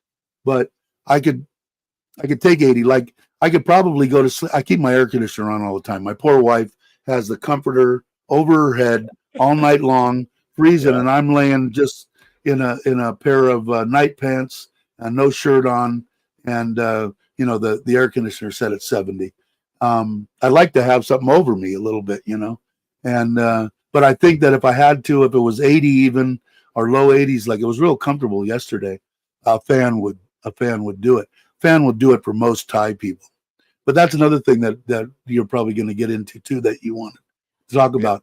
They call it mongering here to come here for the sex part of it. Wasn't my intention. Did I come here with the expectations that I might meet somebody? Yes. Was it something that I thought I'd meet somebody? I thought I'd meet somebody in maybe 2-3 years. Was it for any kind of sex type deal? No, but you got to remember, for 30 years, my best friend was my wife, a woman. And I no longer have a woman to talk to. And it's a totally different ball game talking to one of your buddies and talking to your best friend, female, in interjection into my life. And I missed it. And I didn't know nothing about bar girls or bar. I mean, I knew that they had a thing going, but I didn't know how it worked, and I had friends laughing at me, I'm going, what is a bar fine? What is a this or that? Because I didn't know, and do I cast stones at anybody? No. The girls that come out of Isan that go there to work, they're like, I look back on my life when I was 20 years old, and if I had my family and kids and my mother and this and that, and I needed to take care of them, I'd do anything that I had to do. If that means I needed to rob somebody, I'd rob them. If that needed, I needed to work harder, I'd work harder. Whatever I had to do, I would do, is what I'm saying. And these girls, they have an easy outlet for it. They're beautiful women. That was my problem. I went with, not problem, a lot of Asian women. I think they're beautiful. And, it's easy for them. It's a lot of money. Another thing that I have a hard time with, because I don't like to insult. If you come over to Thailand, you have to meet the people to understand their culture, and people are just outstanding. They're so good people. What's that? They're so giving. I can tell you when, like on one of my trips, when I rode motorcycle back, I got up to Udon Thani and I was riding motorcycle back. And if folks, if you've never you don't ride motorcycle on the roads in Thailand at night unless you're like in Bangkok or something like that. Because on those big roads, those trucks are hauling through there. It's dangerous. You don't want to be riding no bike at night. So I would stop in these little towns. I mean, they're nothing more than villages. They'd have like a hut that had been converted into a semi-convenience store, and literally you want to get fuel for your bike. They would bring out whiskey bottles that had been emptied out and then filled with gasoline, and because I believe they were a liter size each, so you would fill, that's how you'd fill your bike. I would stop in these little villages and I'd be like, is there a hotel? And people would be like, no, you come sleep on our couch or this or that. And, have you eaten? That's a big one. It took me a lot to get used to is especially like with the aunties and stuff. They're always asking, have you eaten? And I didn't realize that it was more a matter of, how are you feeling? Are you okay? That's what they were asking. But everywhere I went, they tried feeding me. I had places to stay if I wanted to. It was amazing. And, I learned my lesson when I was, because I thought, well, maybe I can just, do one of those things where I can just go lay out on like a picnic table or something like that. When I was in the national park north of Bangkok, and I'm sitting there, I'm on the bike, pull over to stop, go use the restroom, water the trees and stuff. And I'm sitting there, I'm drinking water. My buddy's sitting there on his bike, and I just see his eyes get as big as saucers, and he's looking past me, and I'm like, what in the world? And then I hear something. I turn around, and there's a whole pack of elephants crossing the road behind us. We never heard them go through the jungle. And I'm like, holy smoke. And then we're, just a few miles down the road, we're riding down the road. There's a king cobra crossing the road in front of us. We had to stop to let it go past. And so, I realized I ain't sleeping on no park benches. I ain't doing, there's way too many things that but there's so many places, like you said, there's little, when you're out, pretty much anywhere that you can stop for, usually you can find something with an air conditioner. I have to, because I won't sleep, if it's hot. But 400 or 500 baht, so $12-15 or something. You can spend the night. But I see a couple of things in here that they were talking about Fresno. Yeah, what it was is it very well could be a lot of the gangs relocated, but I never realized it until I went there and I was working at the trauma center as a building engineer. Was the last thing I did before I retired at 50-ish. Was for UCSF, University of San Francisco. They had a 3-story brand new state-of-the-art teaching facility right in front of the trauma center for the valley there in Fresno. And when I first went there, they were asking, because they're saying, well, there's a bunch of, I get there early, 5:30 in the morning and leave at 2:30. Are you worried about, anybody coming over? I said, I grew up in here. This can't be any worse than South Central. Hey, Mark, how you doing? Can't be any worse than South Central. Then I started doing research on it, and I never felt uneasy, but I don't feel uneasy very easily. It needs to be pretty damn, detrimental that I think I'm going to die for me to worry about where I'm at. And I've never felt that way here in Thailand. Now, have I been in some back street in Bangkok at 3 a.m. where no one's around, or, what? No. But every place that I've been here in Thailand, I felt totally comfortable. Totally comfortable. I tell you what, I would feel more unsafe in the tourist areas with all the tourists that are there. I'd feel more unsafe with them than I would with the Thai people. The Thai people, like I said, I've never had, now in my life, if somebody came up to me and started giving me a bunch of crap, they would really have to back me into a corner to get me to defend myself, for 2 reasons. One is I'm old. Okay. If I can't get it done in like 15, 20 seconds, I'm done. Okay. The tank is empty. But yeah, it's empty. And would I do it? Sure, I could do it. I got a couple good ones left in me, I think. But I've got the chance, if it's a Thai person and something happens, I've definitely got a chance of being kicked out of Thailand. Now I sold everything in the United States. I own nothing there anymore. And do I have places I could go? Sure, I've got family and stuff like that, or I have money, so I could do something like that. But my wife and my Thai family are here in Thailand, so I'd be risking my whole existence now, which I have a good life now. Which 5 years ago, if you'd have told me you're gonna find a woman, you're gonna love her, she's gonna love you back. She's only gonna be 38 years old. She's gorgeous. You're gonna buy 2 vehicles. You're gonna build 2 houses.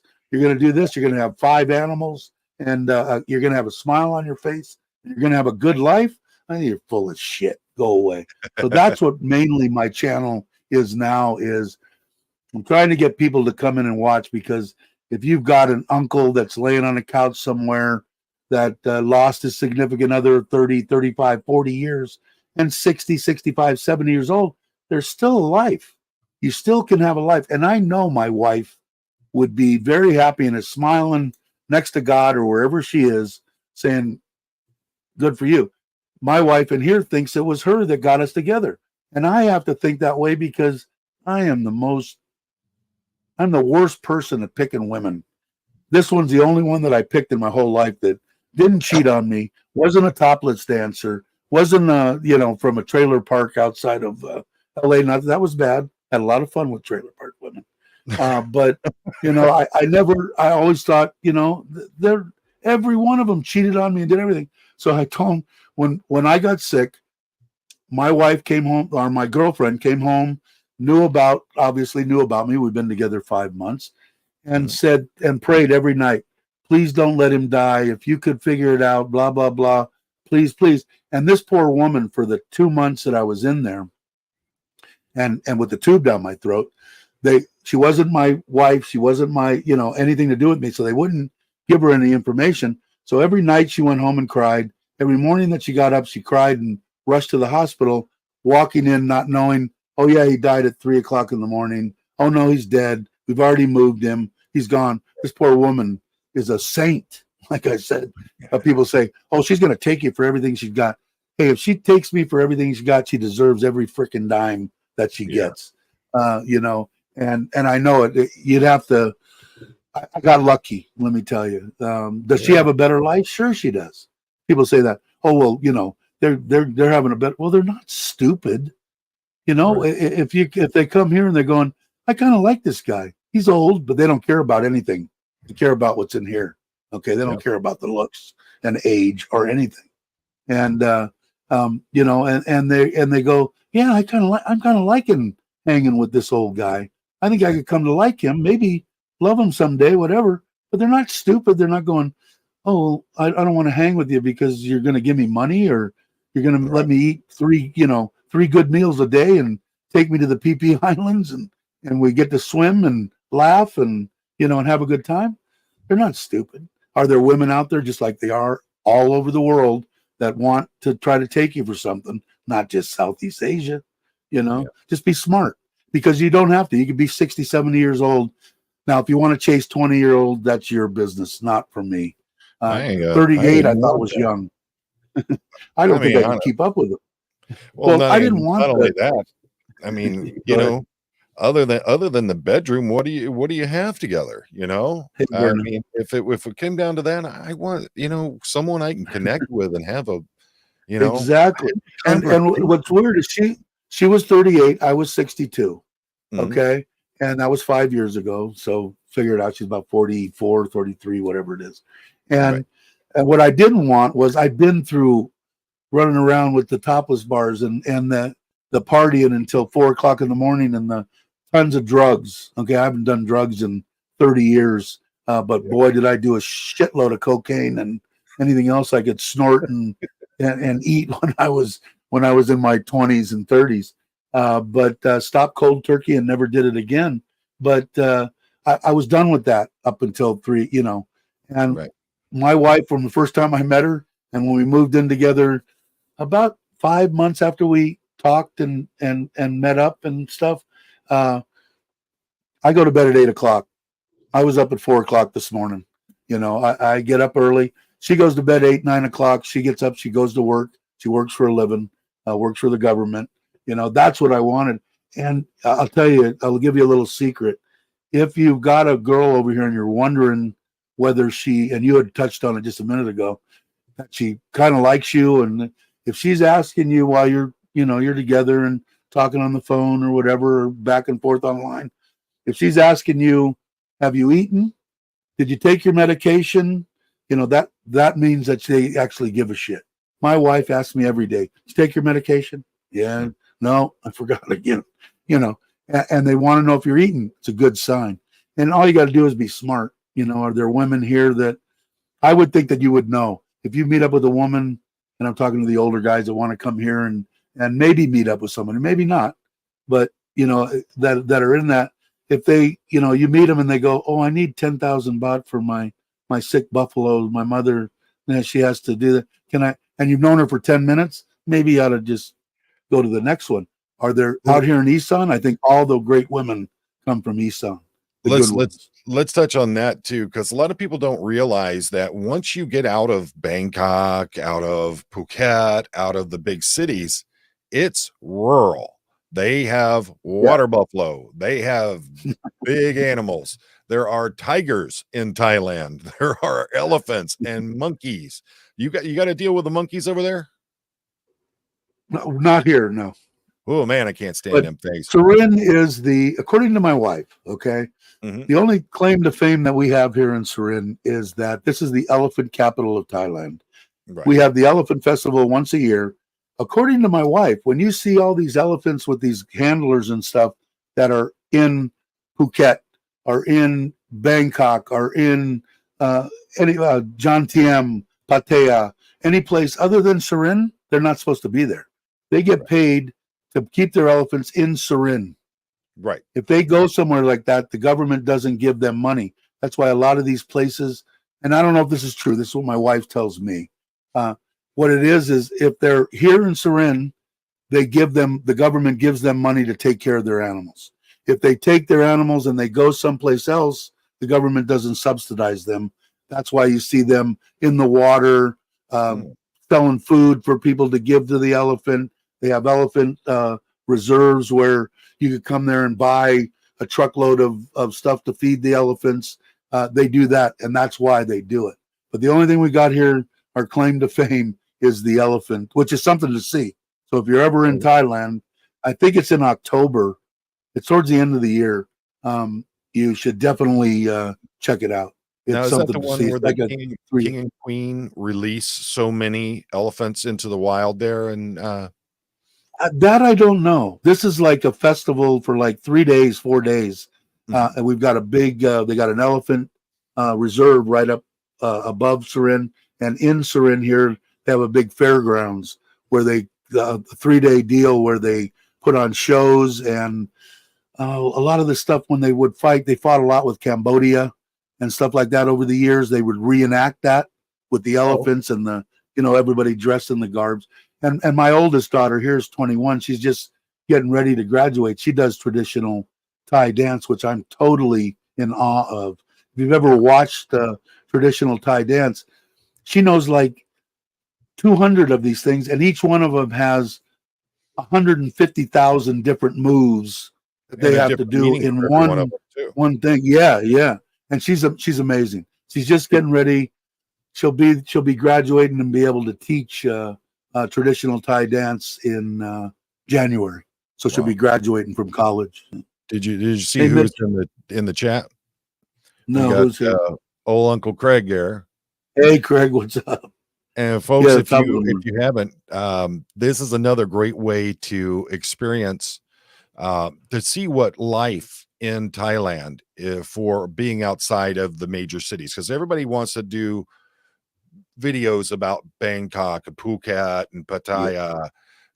Uncle Craig Bon Nak, Craig lives on a farm, and where is that area he lives? Was that he lives about 7 or 8 hours from me, more between me and Chiang Mai on the way that way. I think he'll jump back in and probably he'll tell us. But yeah, folks, it depends. I don't know what I think it was Laura that asked earlier. I remember seeing in the chat Oh, she Yeah, left. right here. Um, that's, is she still here? I think she left. But Dave proved my fear. Yeah, that's what I was going to say. Yep. Yeah, I think it is. You know, it are there. It depends on. I would stay in an area like if you were to come here, I would say come out by me, stay by me. I'll show you the ropes. Me and my wife will, show you around. You can check it all out. I say to anybody, if you're going to come, this is my reasoning for Thailand. Especially if I'm going to say most of the people, John, you can set me straight. Are they in America, USA, United States, most or no? What's that? Most of the people that are in your group of people, are they from the U.S.? Oh no, they're all over the world. We got we have Australia, New Zealand. We have one or two from Japan. We have the one TKK who was here earlier is from Hua Hin. Her and her husband live there. I did see that. I did see the. Well, what I'm saying is, I know about U.S. because I did a little video on living here for $1,000 a month. And do I think it's possible? I still stand by it. Is it what I would pick? No, not really. But like I explained before, if you didn't plan for your retirement and you're in the United States and all you've got is your Social Security, you had a decent job, you only rented until you didn't plan. I didn't plan for shit. I got lucky. Every time I bought property, I bought it at a low point and sold it at the top of the market, and I got lucky. But if you didn't, I would say if you worked at a decent job, normal Social Security is going to be up in I'm going to say 18 to 2,200, and you got no problem living here on that. And with that amount of money, you can prove and come on a retirement visa if you're over 50, because you have to bring in a certain amount of money.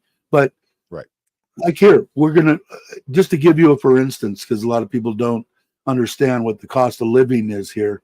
And there's a bunch of people out there that have videos on it.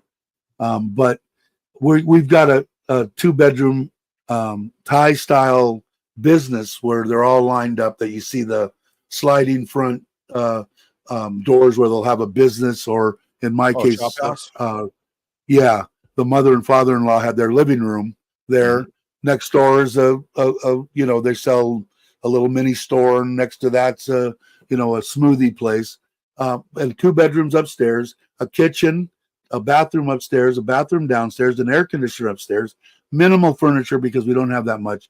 I just put a whole brand new roof over the back part where they had wood and stuff. I ripped all that out and put in metal and steel roofing and all that kind of stuff. We're going to rent it for 3,000 baht a month. That's $85. Yeah. So when when people say, "Oh no, you can't live for this and live for that," all you got to do is know that you could go into a place and have a place that you can live that costs you $85 for your rent. I think it was Mr. There's Mark, a lot of places. I think it was Mr. Mark I was talking to about living. He lives in Bangkok, and he lives in what is it's not a bad area. It's just not in the downtown touristy parts. But he has a 1-bedroom apartment. He has an air conditioner in the bedroom, and then he eats out breakfast, lunch, and dinner every day of the week, and he drinks all the time, so he's always at the bars. But he says he lives. It costs him about $1,000 a month. He pays $45 a month for his apartment. So it's amazing what you like. Because that's what I told people when they're coming here when I did the 1,000. You guys can check it out if you want to. It's not a long video, I don't think, and it gives you a little bit of insight into why I was talking about that, because people say, no, you can't.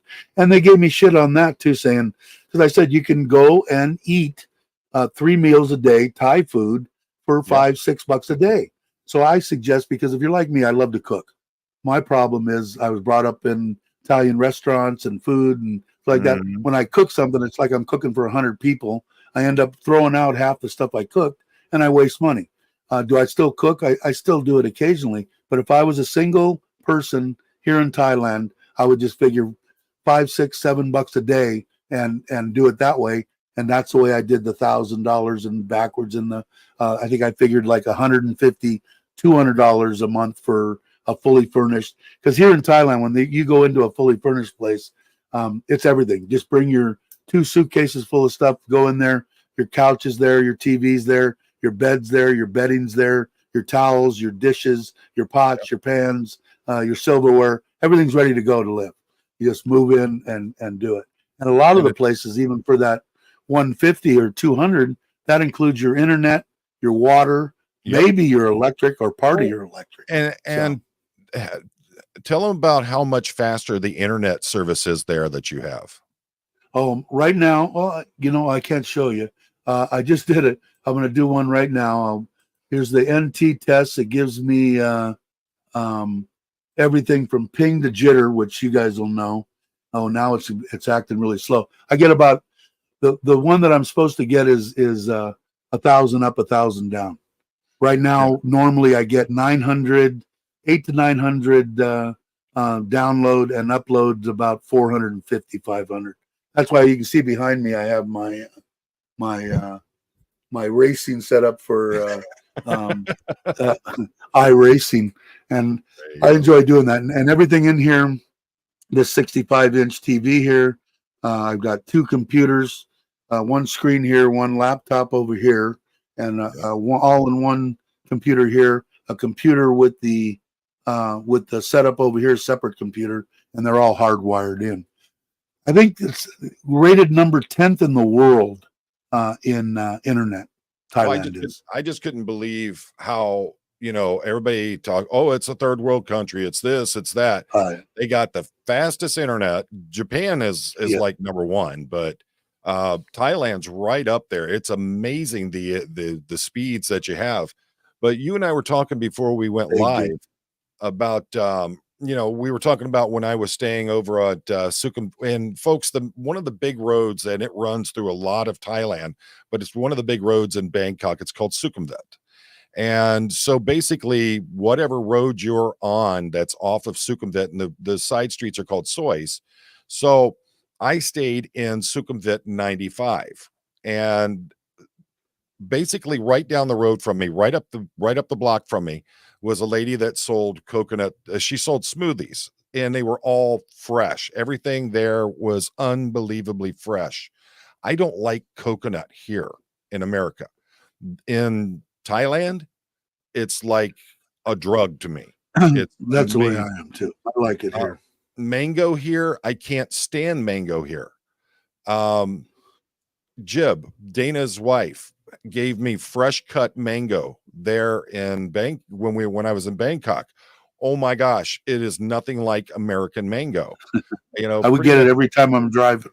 Every stoplight has somebody selling mango, and they give it with sugar. I don't eat the sugar, but I like that. And I wanted to say, Jen put it in here.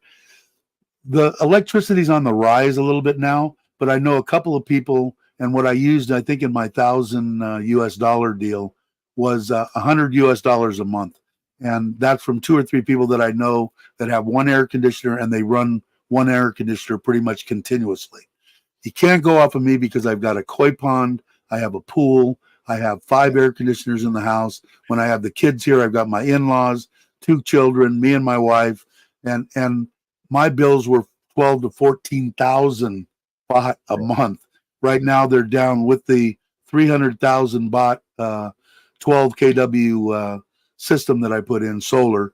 I'm down to about 5,000, and that's I think I can get lower. I'm working on it now, but about 100. But I know a lot of people here in Thailand and on Facebook are saying they've been creeping up electric wise lately, government stuff. And Walking in My Shoes says I pay $1,200 per month in Jomtien. And folks, if you don't understand, Jomtien is a district of Pattaya. Let's see. Okay, here in the US, I'm paying $400. So what are you paying for Walking in My Shoes? That's $1,200 a month in Jomtien. But talking to a lot of folks, I would go down there and I'd get the smoothie, and then go right across the street and get a traditional Thai soup breakfast. And I was paying about $1.50, $2 for the both of them, and they were not small portions.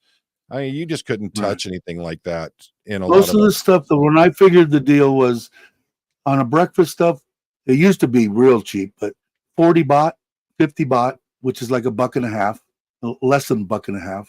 And if you figure pretty much that for 3 meals, or a little bit more, like I said, you're in there. I wouldn't even mess, like I said, and if you watch that little video, what I did, you put stuff that you want in the house in the middle of the night, some crackers, cookies, popcorn, Yeah. noodles, milk, soda, that kind of stuff, and then just go out every day.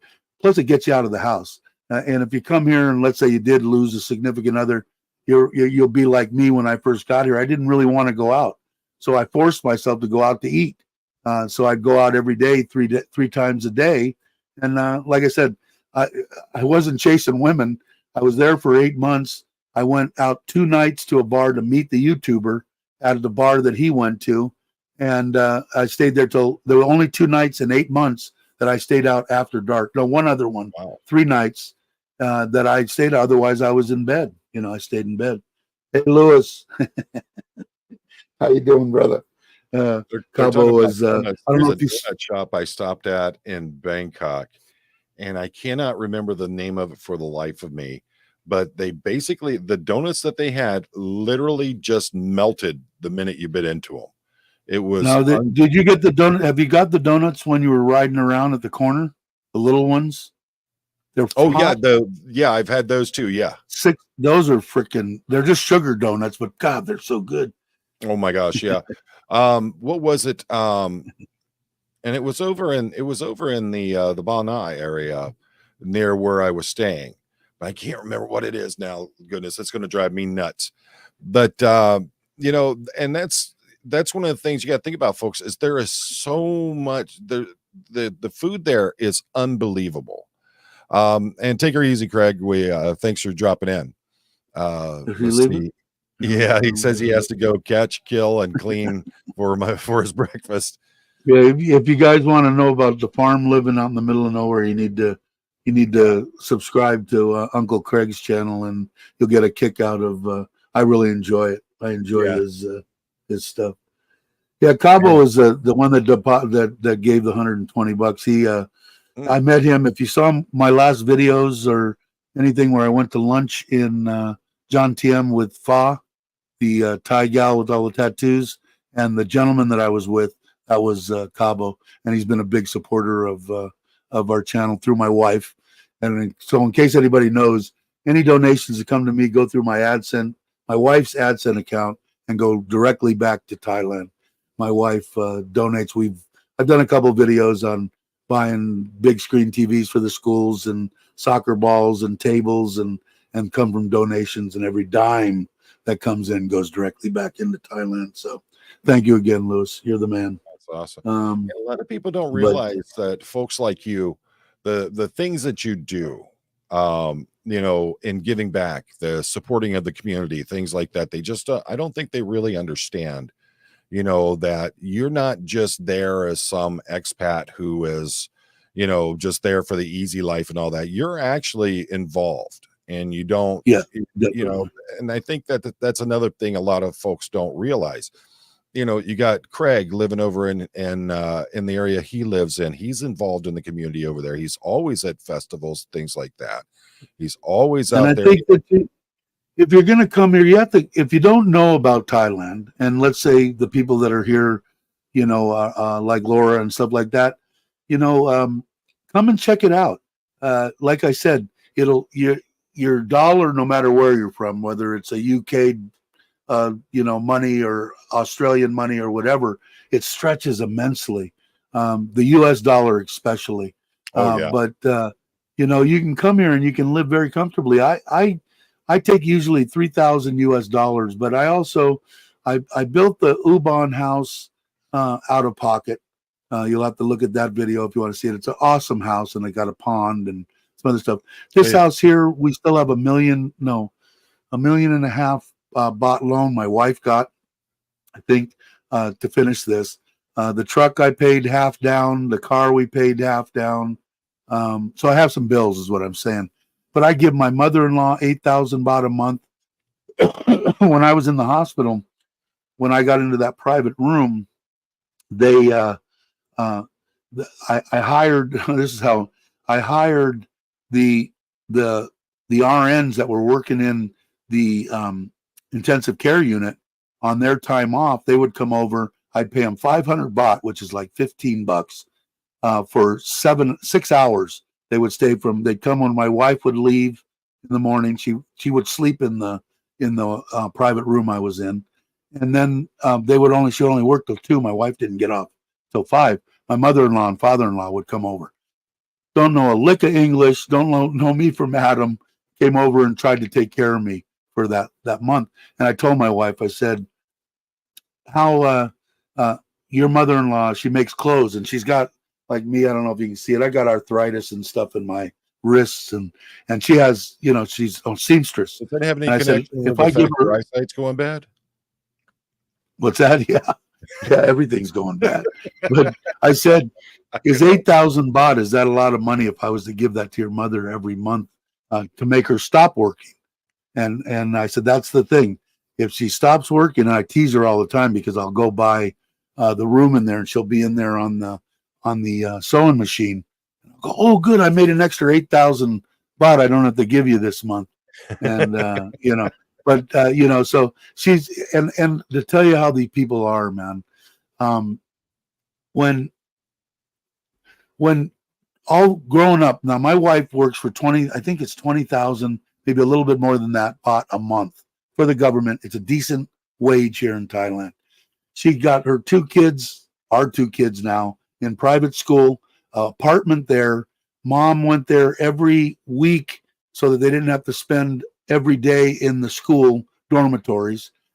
She paid for mom and dad's food, electric, water, everything on that amount. And these people around her helped her. And one of them is a policeman and a policewoman that I've met, just fantastic people that would help. Hey, do they have this and that? And my mother-in-law was never so proud as once we got together, she got to take them out and bought them lunch. Ooh. She'd never done that before. She was like on top of the world. But these people are just, I mean, here they are 5 months, right? And here my father-in-law, my mother-in-law, who I've met twice, and I was just a boyfriend and girlfriend. My wife that I was with for 5 months, they're talking about mortgaging their home or selling their vehicle to keep me alive in hospital. Yeah. Who does that? Thai people I think it goes back to the whole feeling of just how good and genuine the people there are. Oh, they're outstanding. Yeah, I think it's a real testament. And what Laura was asking earlier about, is it safe? I can tell you that even in downtown Bangkok, I've been out there 3-4 o'clock in the morning walking around to because they have food carts that'll be open all night long. So right. I'm out there walking around, and pretty much every side street is like an alley in the US. That's how they feel. And I have never once felt unsafe. Now, if I was down in the if I was down in the real tourist area, I'd feel more unsafe just simply because you have the drunken tourists that are down there. I wouldn't feel safe down there. I wouldn't venture into that area. But in just because I like, when I go to a different country, I like to stay in actual neighborhoods that the locals are staying in. I don't want to be in the tourist area. That's why I wanted to be near the water, but yeah. I'm happy in Surin. My wife's here. Everything's checked off my list except the ocean 10 minutes or 5 minutes from me. So if that's the least of my deals, I'll accept that. But I agree. I mean, I've never, especially out here in Isan and stuff, I've never felt uncomfortable. Occasionally you run across, most of them are harmless. Where you run into trouble, I think, is like what you said. You want to go in and see what, walking streets and stuff look like. You go out there at 3 o'clock in the morning. Is it probably going to be a Thai person you're going to have problems with? Probably not. Is it going to be a drunk Farang? Probably. You're probably going to run into it. I have never had a Thai person that has been rude or mean. Now, I gotta say, I've seen some some tourists, and not just American, not just European, Chinese tourists that have been not so friendly.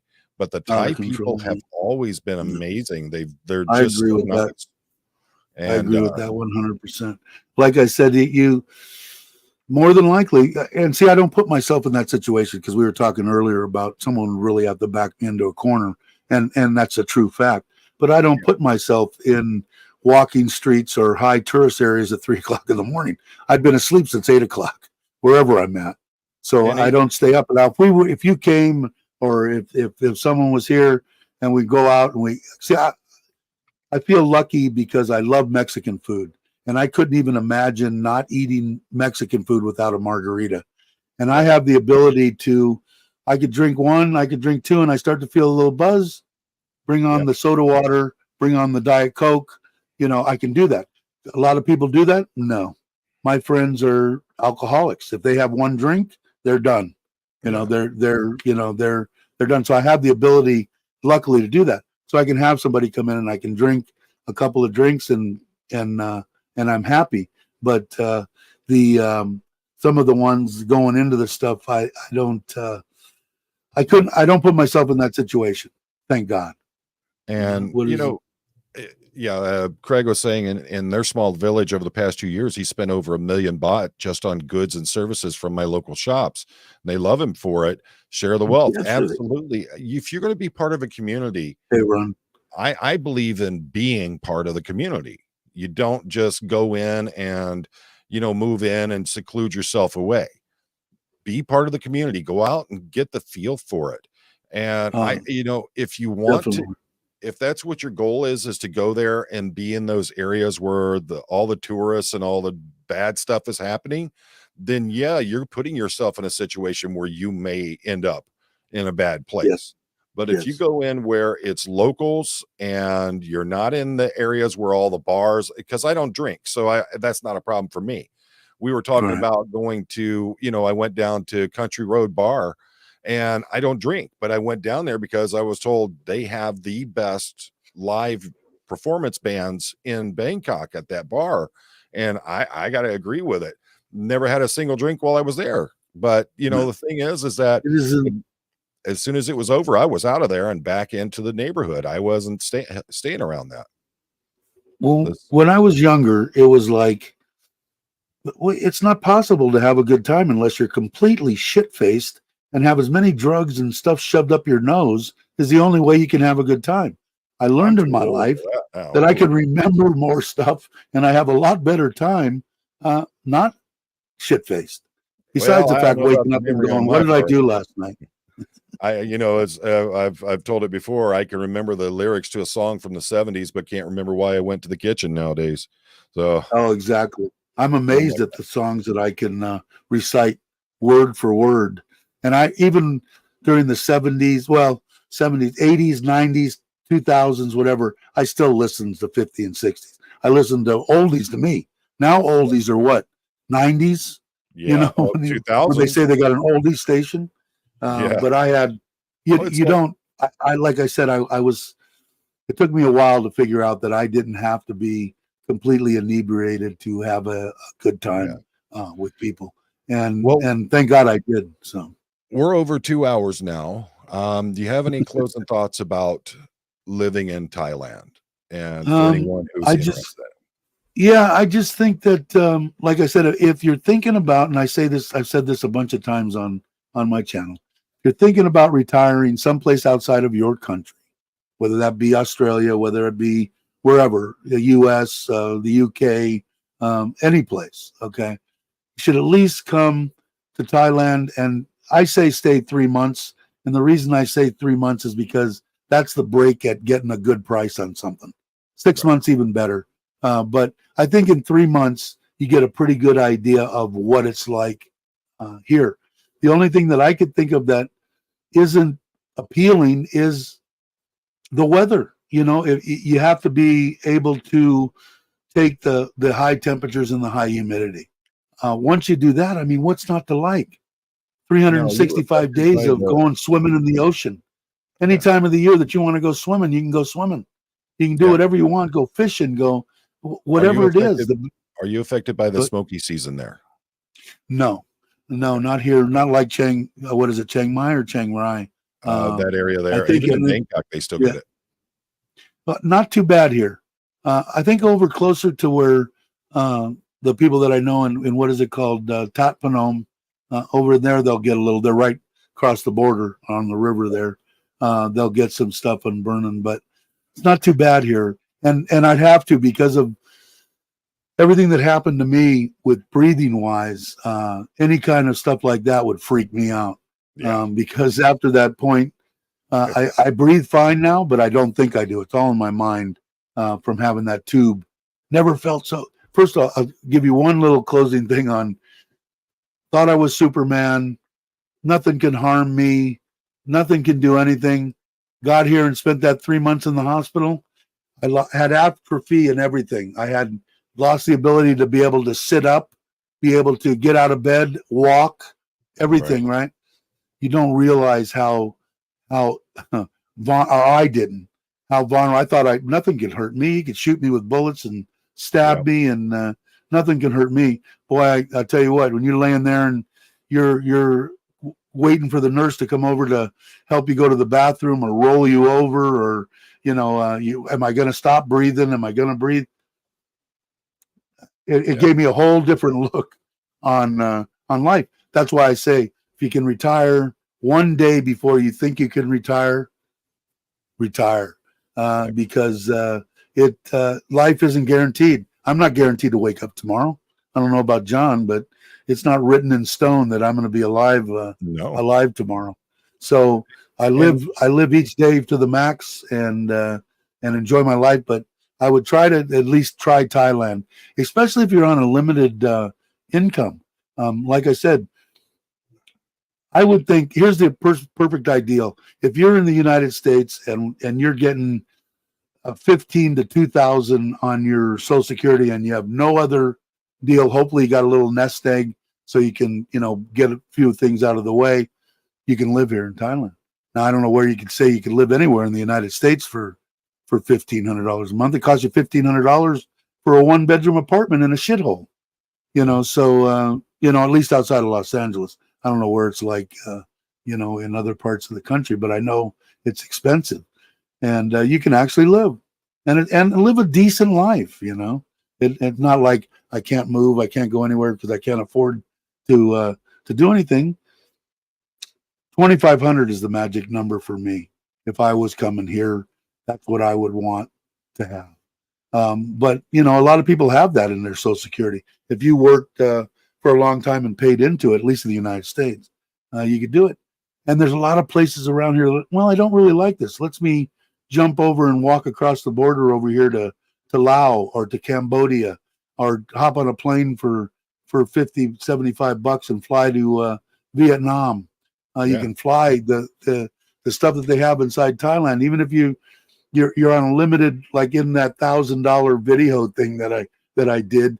I even included a couple of little vacations for $500 a night or $400 a night, one hotel or place to stay in, and you can hop on. I think if you flew into Bangkok, I think it's $1.80 to take a train from there to Hua Hin down to Pachuap Curry Khan. In other words, what I'm saying is you can the public transportation in here in Thailand, their buses and their trains, you can go pretty much every place in here for very reasonable still travel.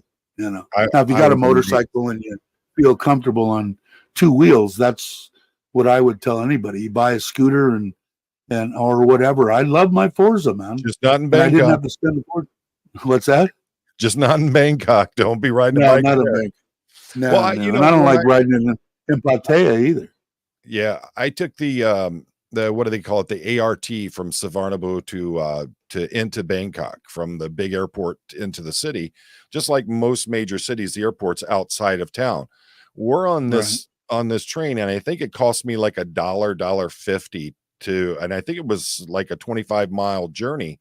But we're on this train and we're literally passing cars on the highway. The train's going faster than the cars are on the road. Sure. So yeah, it was. And they've got a lot of new highways going in right now.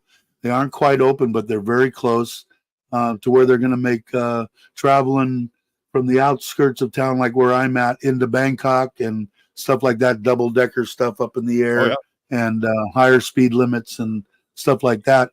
And I don't know, like I said, I grew up, I've done everything that I want to do in the United States. Is there bunches of places in the United States? Sure there is. There's gorgeous places in the United States. Do I think the United States is going to hell in a handbasket?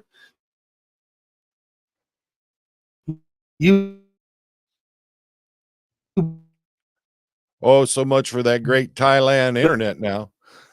We're losing you, Dave.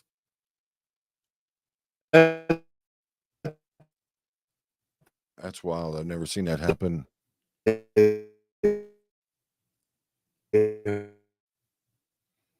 Dave, try going out and coming back in. So, all right, folks, we're gonna wrap this up on that. And let's see. Hold on, he says something. There you go. Folks, the thing is like I'm saying, don't